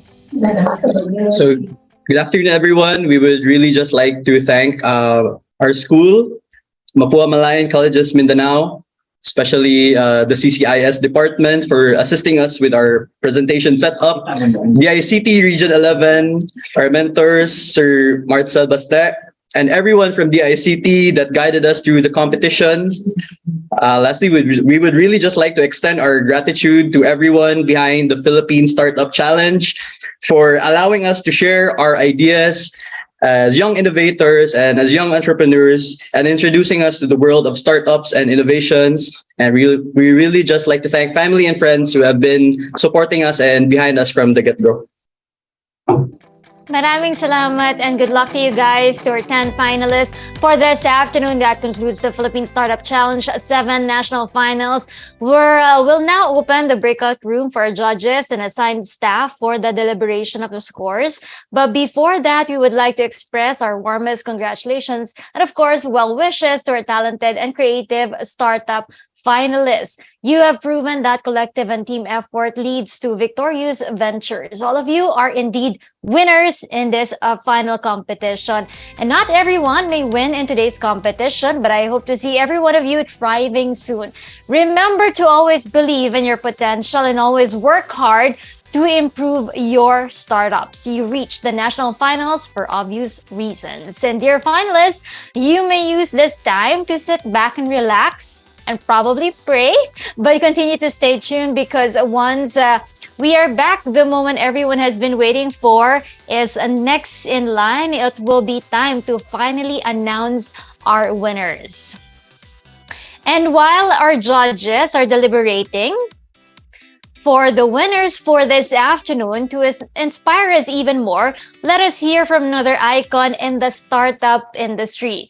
He is currently the co-founder of Plantina, an AI and fintech startup headquartered in Silicon Valley. He was previously a managing director for digital transformation at Charles Schwab, a broker leader managing over $3 trillion in assets headquartered in San Francisco. He also was in the tech and innovation teams at Bridgewater, the world's largest hedge fund, and Silicon Valley tech firms Cisco, VMware, and Dell EMC. He spent 4 years in the Philippines and co-founded Cubo, the National Innovation Center of the Philippines, Idea Space Foundation, the leading incubator and accelerator based in Manila, and was the VP of Corporate Development and Innovation of Smart and PLDT as one of the youngest executives in the Philippines during his time. For his contributions to the Philippine innovation, he was awarded by the President of the Philippines as one of the 10 outstanding young men and women of the country. He's also an adjunct faculty at the Asian Institute of Management on topics on innovation and digital transformation rather. Earl started in UP Diliman and finished his degree in electrical engineering, summa cum laude from Boston University. He also has a master's in systems engineering from Cornell University and an MBA from the Stanford Graduate School of Business. For his inspirational message, Mr. Earl Valencia.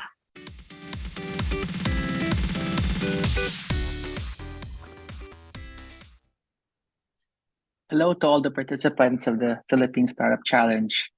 First of all, I wanted to congratulate you for being in this place, for competing and being some of the best, startups, especially student startups for the Philippines. Definitely very inspirational. Second of all, I want to congratulate you because you're doing something good for the Philippines, para sa bayan. So I think that's something to be proud of itself, is that you are moving the needle of where the Philippines will go from here today to where it could be in the future. It's predicted that the Philippines will be one of the top 20 economies in the world in 2050. And you yourself potentially have the hand in making the Philippines bigger someday.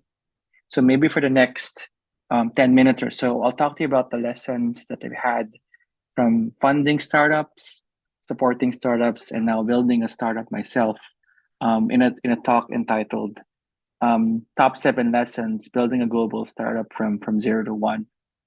And just a little bit of my background for people who don't know. I am co-founder of a startup called Plantina. We're in the fintech space, but I also used to head innovation for Smart. I invested in a number of companies in the Philippines, built an accelerator called Idea Space, and a startup enabler called Kubo. And generally I did my master's in business engineering and also in electrical engineering and ECE. Started in UP Diliman. And pretty proud that for some of the actions, I got actually awarded by the President of the Philippines as one of the TOIM 10 Outstanding Young Men, specifically for entrepreneurship. So one thing that I want to share with you is some of the lessons that I've learned, and hopefully you'd learn some of this and apply it to your own startup journey. Maybe 10 years from now, or even 5 years from now, you will be in this stage, and I will listen to you, and how proud I will be that you continue this journey to build a startup for the Philippines. And why I think it's important for us to think about how to build companies, startups for the Philippines is because there is a need, right? There is a need na kailangan talaga, right? There's a need that we need to solve. For example, in financial services, banking, financing. Did you know that in places like the Philippines, less than 10% own a credit card, maybe 2%. 1 to 2% have an investment account. But one thing we kind of see is that more than 60% get rejected for credit card and personal loans. So we have to think, is this right? Is this something that we want to perpetuate forever in our life? And the answer that I had to ask myself is maybe no. And that's the inspiring thing about startup founders. You actually build something to solve a problem that is important to you, for the people that you want to impact. So Plantina, quickly in a nutshell, we're Filipino-led. I'm Filipino. My co-founder is Filipino, headquartered in Silicon Valley, and our mission really is to democratize formal financial services in emerging markets, starting with the Philippines. Ibig sabihin is, how do you actually, bring in the best financial services and then give it to the rest of the Filipino para they have access to that. And, we're proud that we were one of the top 100 startups in now the Philippine Startup Week as well. But actually one of the, highest funded seed stage startups in the Philippine history for that. So we launched our product 2 years ago, and we're close to 500,000 downloads. About, again, 4.6 rating, but we're pretty lucky that we built this all in 2 years or less. So maybe I'll talk about like my 7 principles of startup founding from 0 to 1, and hopefully you'll learn a little bit about this. So the first thing that I would want to share with you is this, right? What is the first principles of your company? Answer these 3 questions. Why does the world need your company or your startup? What is your mission? Why are you doing this? And the last question is, if successful, what impact will it have for the world, for the country, right? There is no point building a company just for yourself. Build a company for others, right?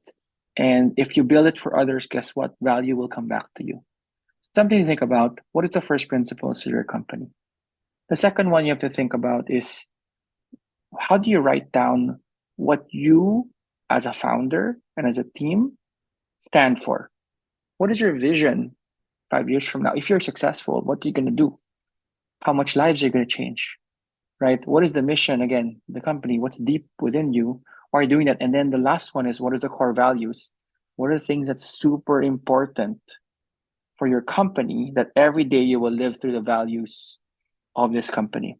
And for example, for us in Plantina, we had months to think about this, but number 1 is honesty, growth, inclusion, and empathy. Every decision we make, every hire that we have, we always think about, is this aligned with our core values as a corporation? Third one is about you thinking about the customer, right? If they see you, if they see, let's say, a logo like this, how should they feel? What are the 3 words that they should think about when they talk about you? Are you friend? Are you a friend? Are you an enemy? Are you someone that I don't want to be with? Right? Ina-avoid, ina-avoid ba kita pag nakita ko yung logo mo? No. Right? Like, you have to think of, who are you in your customers' lives?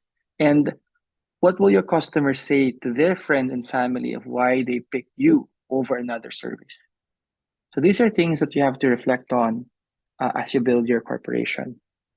Next one is that the brand goes beyond marketing, right? So a lot of times, especially as technologists, you think, oh, marketing na bahala dyan. No, the big thing really is, can you make marketing or your brand, because you have an end-to-end experience for the customer, and that is what your brand is about, right? Does your product embody the values that you build your company on? So always reflect that your product is your brand. Your product is the number 1 ambassador of your company. It's not you, it's the product. So how do you make the product really something that you're going to be proud about and that other people want to talk about? This is about team building is the next one. And someone told me this, I think one of the venture capitalists that invested in us, is, how do you get missionaries and not mercenaries, right? Like, you have to always ask for every employee that comes to your team, every team member, every co-founder, are we aligned to what impact we want to see in this world, right? Because it's so hard already to build a company with others. How do you actually all align together because of this, right? So what is the long-term goal of each individual, and how can you help align their long-term goal with the mission of the company and the vision of the company together? So those are things that I would think about. And my second to the last lesson is, consistency is very important, right? Are you building, processes that reflect the values? Is each customer interaction. So for example, for me, every time I see a customer complaint, I read it, right? Because I want to know what our customers are asking. Does it come from your values? Because every interaction is super valuable, and that's part of how we think about it. Does HR policy think about it? Does product development think about it? So consistency and aligning the values and how you operate the company is quite important, right? And my final lesson for all of you is this, right? Is, you'll be faced by a lot of decisions, and at some point, I really feel that most of you, if not all of you, will be successful. But when you go to success, when when you're up, but especially when you're down, when times are hard, um, always remember why you built this company, what is the mission, and what impact you want in this world, and never compromise in that. Because what's the point of building a company to change the world if you actually feel that you're compromising things for you to get there, right? So you want to be sure that you're there to build the company, not for you, but for the people you want to impact, for the country, for the people, for the Filipino. I think that's something. My last reflection here is, a lot of times, I go all the time. I go travel the world, and people like the Filipino, right? People are always talking to us about, oh, you guys are friendly people. But maybe someday the reaction of others is not that you're friendly, but also, guess what? I've used your product from your country as well. Imagine that if we build Amazon of the world from the Philippines, or Instagram, or Facebook, but it comes from the Philippines. How proud will it be as a Filipino to show that, oh wow, that was built in the Philippines? And that's the challenge that I want to give all of you today.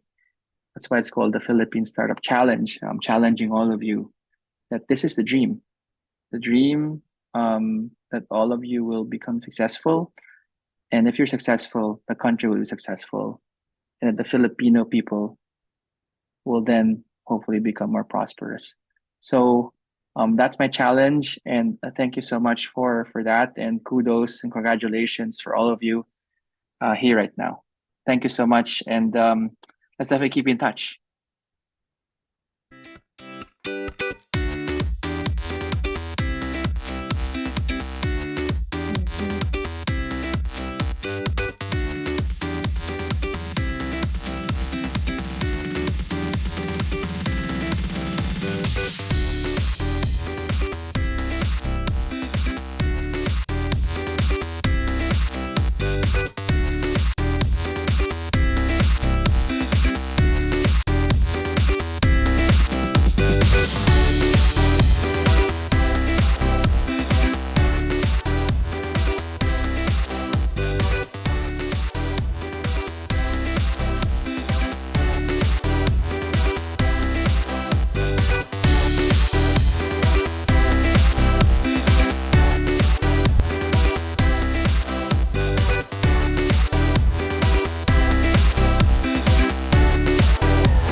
Welcome back, everyone. I know you guys are all excited to know the results of our judges' deliberation. But before our much anticipated moment to announce the winners, we would first want to award certificates for the finalists and for the judges this afternoon. First off, for our participants who mustered up their courage and aspirations to present their startup ideas for this afternoon. Allow me to read the certificate of recognition for you guys as we flash the certificate of recognition on our screen, please.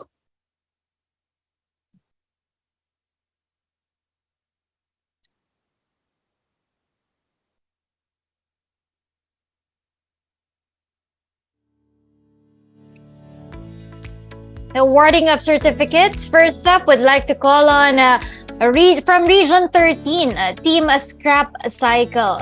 As it reads that a certificate of participation, the certificate is proudly presented to Team Scrap Cycle for being one of the participants during the Philippine Startup Challenge 7 finals round given this 15th day of November 2022, signed by Miss Emilu V. Delphine of the DICT. There we go for Team Scrap Cycle. Please smile on the camera for the photo op with your certificates.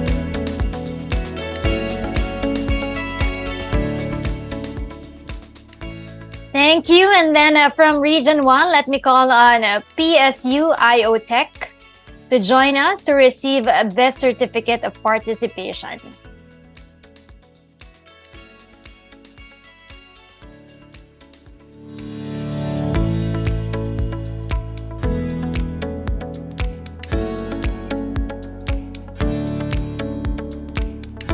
There you have it. From Region 1, the PSU IO Tech, congratulations for joining and making it to the finals. Please smile at the camera for your photo op.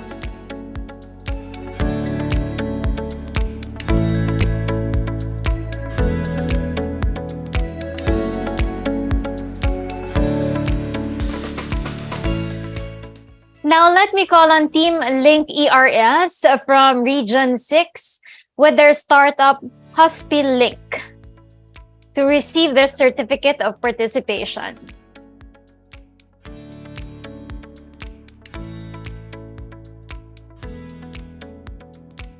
Once again, Team Link ERS from Region 6 with their startup HospiLink.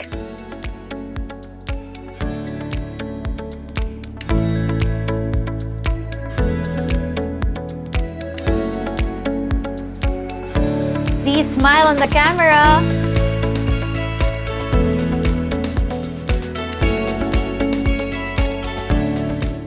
The fourth one, we have Team Project IFY with their startup Tricycle from Region 8.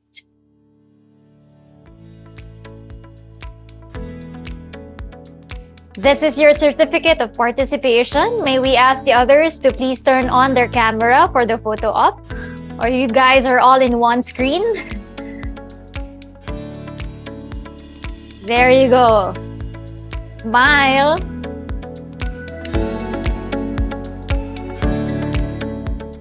Up next, we have from Region 10, Team Atlas with their startup called Atlas as well.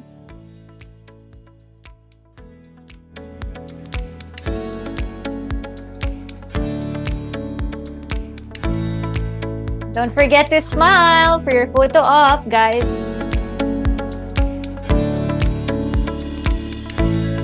This time around, the Team Tech is one with their startup AI from Region 12.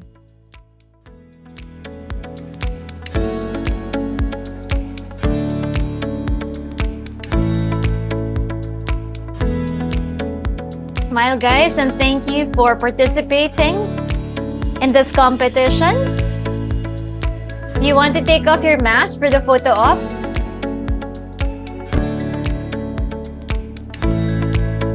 Okay, you're okay with that one. Smile, guys.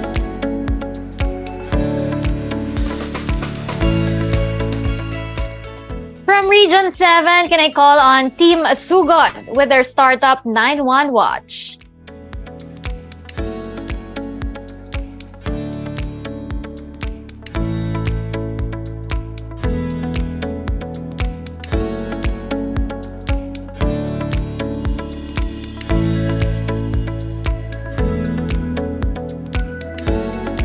Up next, Team Gora with their startup Gora Booking Services from Region 4B.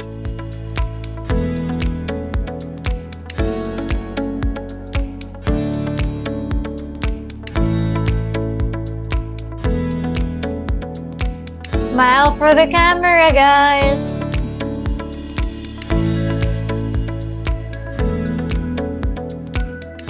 Ninth on our list, we have NCR from NCR, Team Annie with Tanim Ko.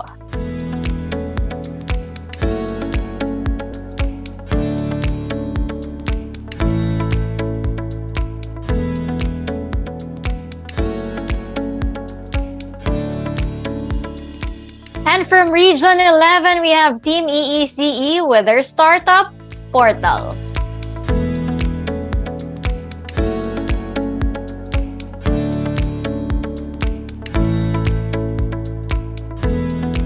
Smile, guys.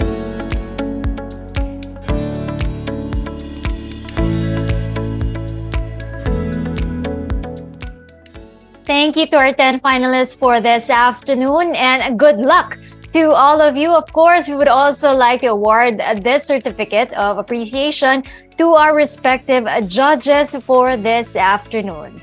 Allow me to read this certificate.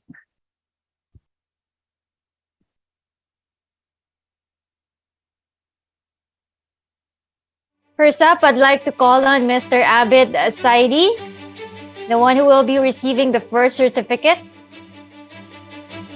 This certificate of appreciation is proudly presented to Mr. Abid Saidi in grateful recognition of his invaluable contribution as a judge during the Philippine Startup Challenge 7 Finals round, given this 15th day of November 2022, signed by Director Emmy Lou V. Delphine. Please smile for the camera, sir.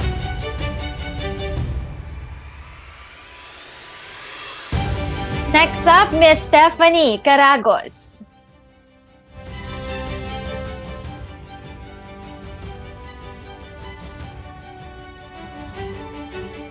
Smile for the photo op, Miss Stephanie.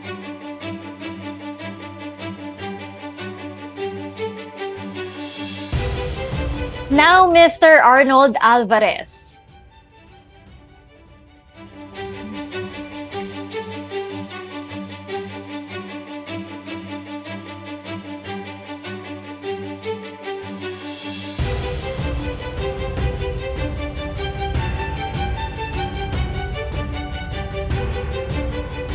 Mr. Arnold Alvarez, there you go. Thank you.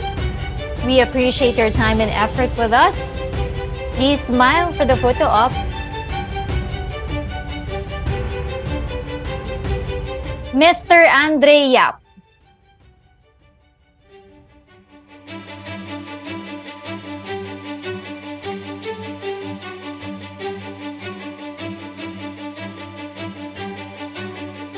Thank you, sir, for joining us for today's event. And last but not the least, Mr. Arup Meiti.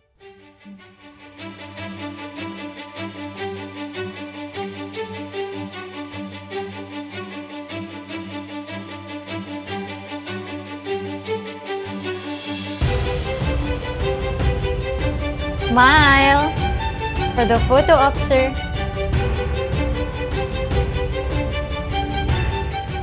Thank you to our 5 judges for this afternoon. May we ask and request our dear judges to please open all your cameras for another photo op as a group this time around.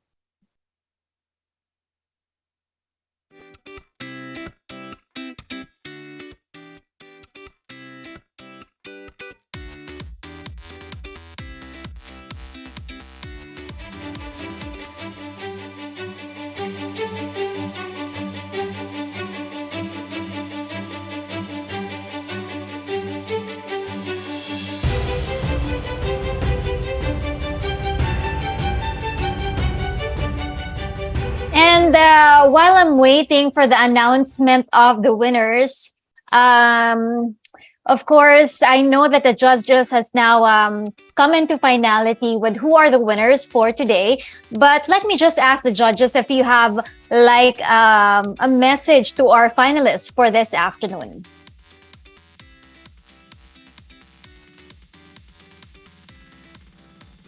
Aha. So let me go first. Thank you. Is it Rina? Yes, that's right, Sir Andre. Ryan, thanks to you for carrying us through the whole afternoon. So first of all, to the DICT team, to our partners in DICT team, to Direct Emmy and Yvette, the Jihad, thank you. Very well done. Much better process this year. To our 10 finalists and to the regional finalists, to all the entrants, I think the most important thing is that you showed up, and showing up came with all the effort and the initiative, on top of all your day jobs, the schoolwork. So that in itself deserves, I think, giant congratulations to all of you. Keep up the courage and the willingness to dream, right, and reach for your dreams. As far as tips, I think the judges would be unanimous in this, as we discussed in our deliberations. One thing that would be most helpful is to use your common sense and show up not just with ideas, but with validated ideas. It may be in the form of prototypes or minimum viable products, but validate. If you were listening to a lot of the questions, they were along the lines of,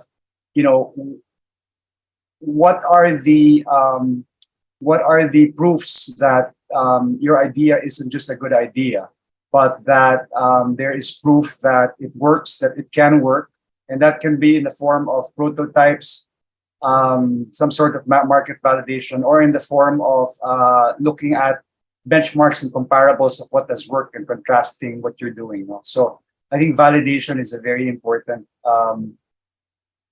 discipline in doing these types of pursuits. That's it from me. Thank you. Thank you so much, Mr. Andrea. For the other judges, do you have anything else to say to our participants and finalists? I'll have a brief message for them. So, it's a fascinating experience to try to build a startup. Even if you fail, it's still a lot of learning. It's like, doing a startup for 6 months can be like a MBA for 2 years and more, and hopefully you don't spend as much. But and then there's the chance of success. Like yesterday in the panel at the Philippine Startup Week, one of the founders was sharing that it takes an average of 10 failed startup to get 1 or 2 right. So, and then this guy was speaking was Nas Daily. Everyone knows him from his podcast and all. And for even him, it took him like 100 meeting requests to VCs to be rejected and get funded with about 3 or 4.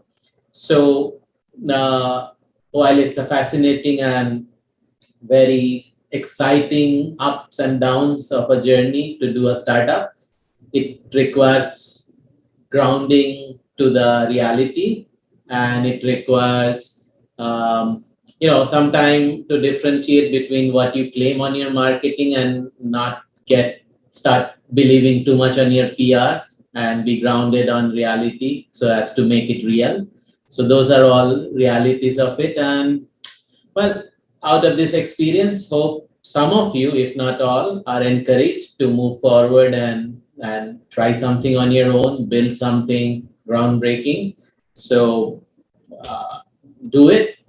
And if you need to reach out, you can find me on LinkedIn or Facebook or somewhere. We can I'm more than open to give inputs and advice as needed. Thank you and good luck. Thank you so much, Mr. Arup Meiti, and of course, our wonderful judges. I have now the results for this afternoon, and I'm sure the finalists are all excited to hear the results. We now first award our fourth placer. We will go from fourth, third, second, first, and our champion for this afternoon. So for fourth placer for this afternoon, how about some drum roll?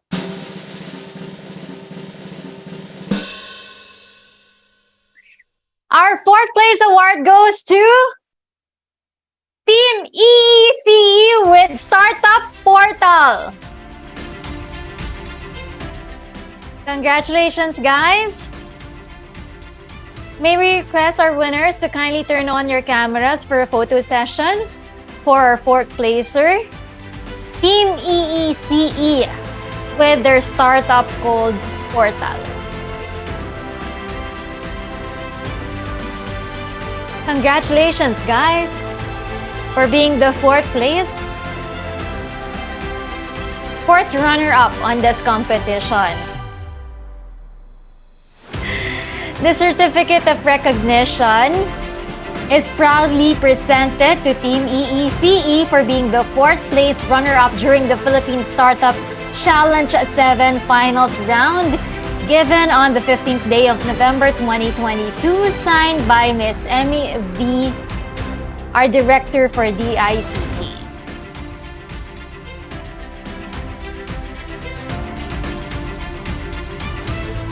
Congratulations to Team EECE. We now move to our third runner-up for this afternoon. Third runner-up goes to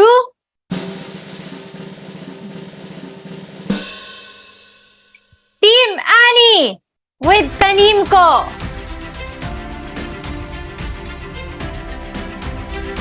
Congratulations, guys. Team Annie, please turn on your cameras for the photo op with your certificates. Parang naiiyak pa yung Team Annie natin. No? They can't believe that they've won the third placer for this afternoon. Congratulations, guys. You deserve this. Smile for the camera.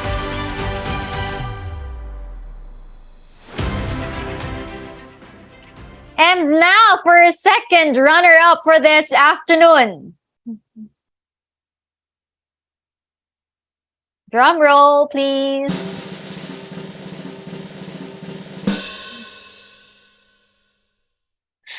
Team Atlas with Atlas as their startup. Team Atlas, can I request every one of you to please turn on your cameras for the photo op with your certificates. You may take off your masks if you wish for the photo op. There you go.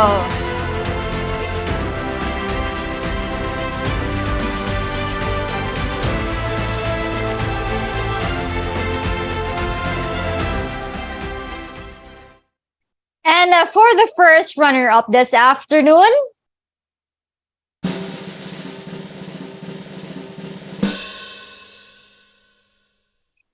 first runner-up goes to Team Gora with Gora Booking Services.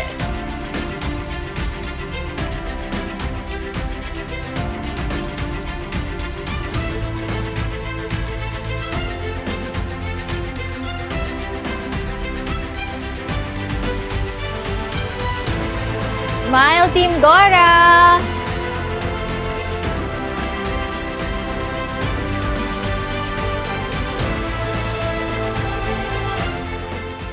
Who is your bet to be the champion for this afternoon's finalists and the champion for this competition? Sino po ba ang ating champion for this afternoon? Drum roll, please.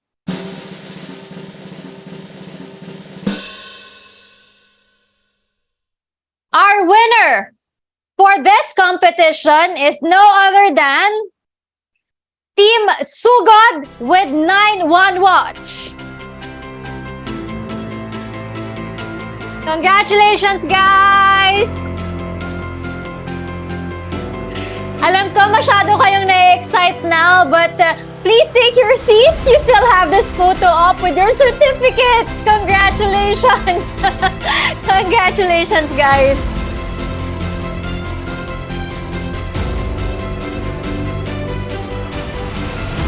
May we request all of you to please smile for the camera.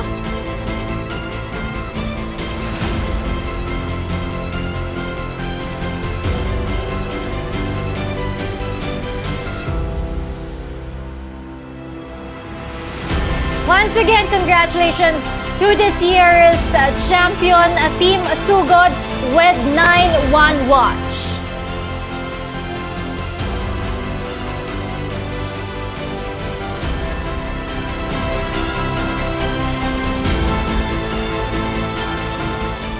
There you have it, but we'll just do another recap of the photo op.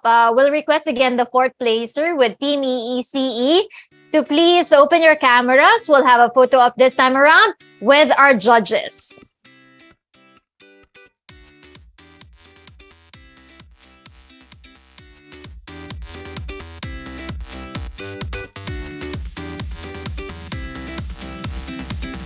Team EECE together with our judges for this photo op.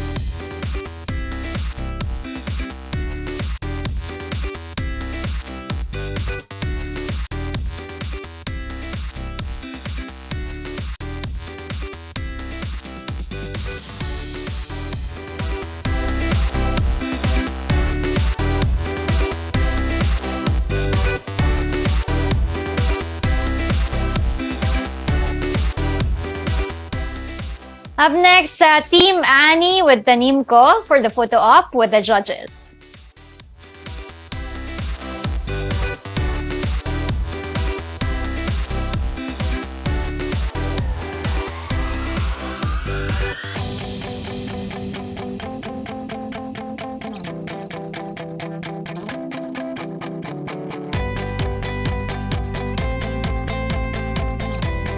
Smile for the camera.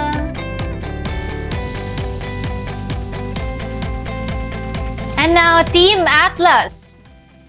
Please turn on your cameras. Photo op with the judges.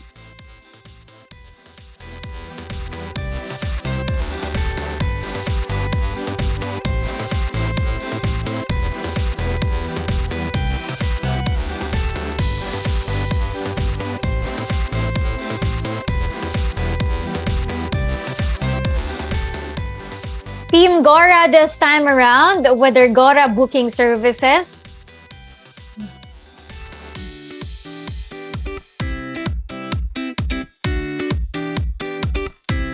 For a photo op with the judges.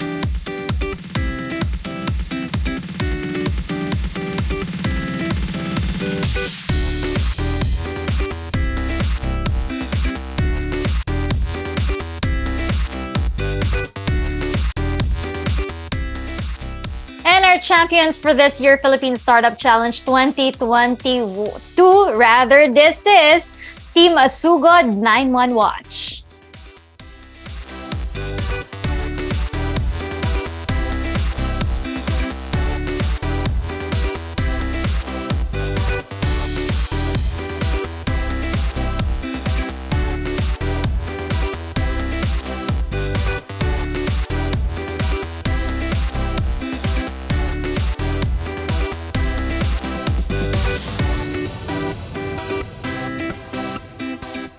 Again, congratulations, of course, to all the finalists who made it to the top 10 for this year and to all the top 5 who made it for this year's awardings. Now, let's give them a big round of applause, of virtual applause and probably virtual love to all our winners for this afternoon.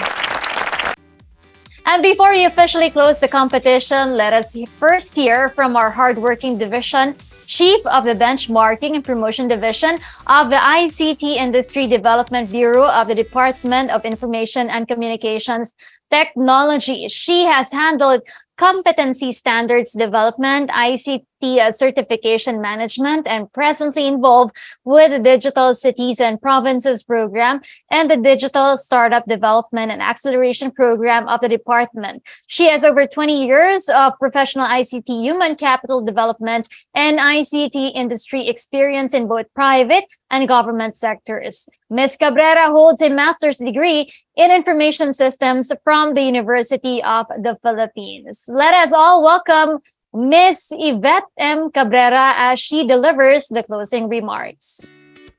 Hello, good afternoon, everyone. So, congratulations to all our winners. Thank you so much to all our judges. But again, before anything else, let me again thank the people behind this successful of our the success of our Philippine Startup Challenge 7. Of course, to all our bosses, our secretary Ivan Jan Uy, to our undersecretary Giselle Batapasig, and of course to our dynamic director Emilu Delphine. So it gives us much confidence to deliver our mandate, having you as our leaders. So to our hardworking regional directors and bureau focal persons, your work really does wonders. Despite all the challenges that we journeyed through together, you remained steadfast in your commitment to serve the countryside. We commend you for your grit and resilience.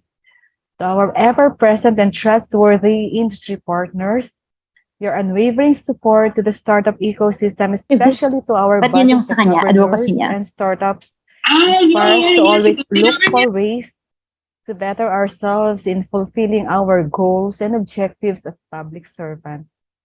Of course, to our respectable panel of judges, your journeys are living testaments that success is very much attainable for aspiring technopreneurs present here today.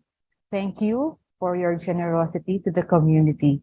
And last but definitely not the least, to all our mentors and to all our finalists, you've come a really long way, and to say that we're grateful for your participation is an understatement. Our hearts are beaming with so much joy and pride that we became part of your startup journeys.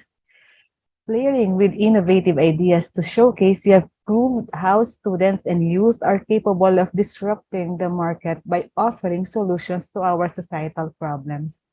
We are honored to have witnessed your journey as you presented your creative solutions for your communities. Serendipity is valuable in your journeys as well. As such, we can look around and realize certain problems in our living conditions. Usually, it is easy to think of a solution as if it can be a sudden thought or a light bulb for us. You may know what the hard part is, proving your ideas' worth and feasibility and trying to incorporate the best feature it can have. This process involves a lot of time, and every startup founder must realize the implications that he or she may face. The startup journey is not an assurance success. Nevertheless, the government, especially the DICT, sees the need to support the ecosystem by providing Filipinos, especially the youth, the opportunities to engage in the potential the journey offers. In this seventh iteration of the PSC, we have again witnessed the creative and innovative minds that the Filipino youth have. We have dived into solutions from various areas and are certain that these areas will keep on expanding to accommodate and solve more and more societal problems. Truly, each team was impressive, and this is the very reason we annually conduct the Philippine Startup Challenge. It is an event that truly enhances the creative minds of the students, an avenue to share and inspire innovations. We in the DICT hope that you continue to explore, improving, and validating these impeccable ideas. The moment you choose to join PSC, you became an ally of the startup community of the Philippines and eventually of the world. When you opened your ideas to the public, you opened opportunities for you. The enhancements through feedback gathering you got will surely not improve yourselves and your respective startups, but it will surely be felt by your future consumers. An ally of the community, you truly are from now on. May the lessons you learned here in the PSC continue to fuel and inspire you to continue in your startup journeys. May you always be reminded that more than awards and rankings, it is the feedback and linkages you got and formed that are more valuable in competitions like this.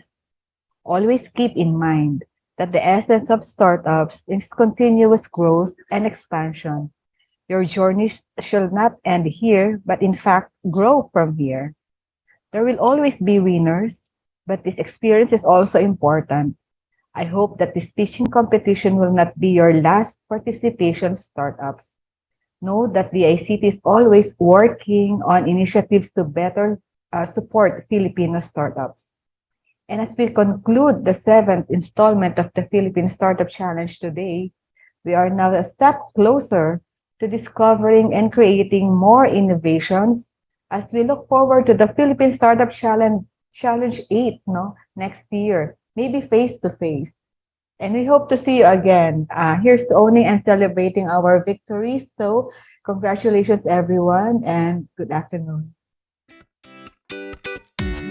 Thank you so much, Miss Yvette Cabrera. And that officially concludes this year's Philippine Startup Challenge 7. Congratulations to every startup team who participated today. And we hope that this will not be the last time we will see you and hear your outstanding startup ideas. Keep on shining, guys.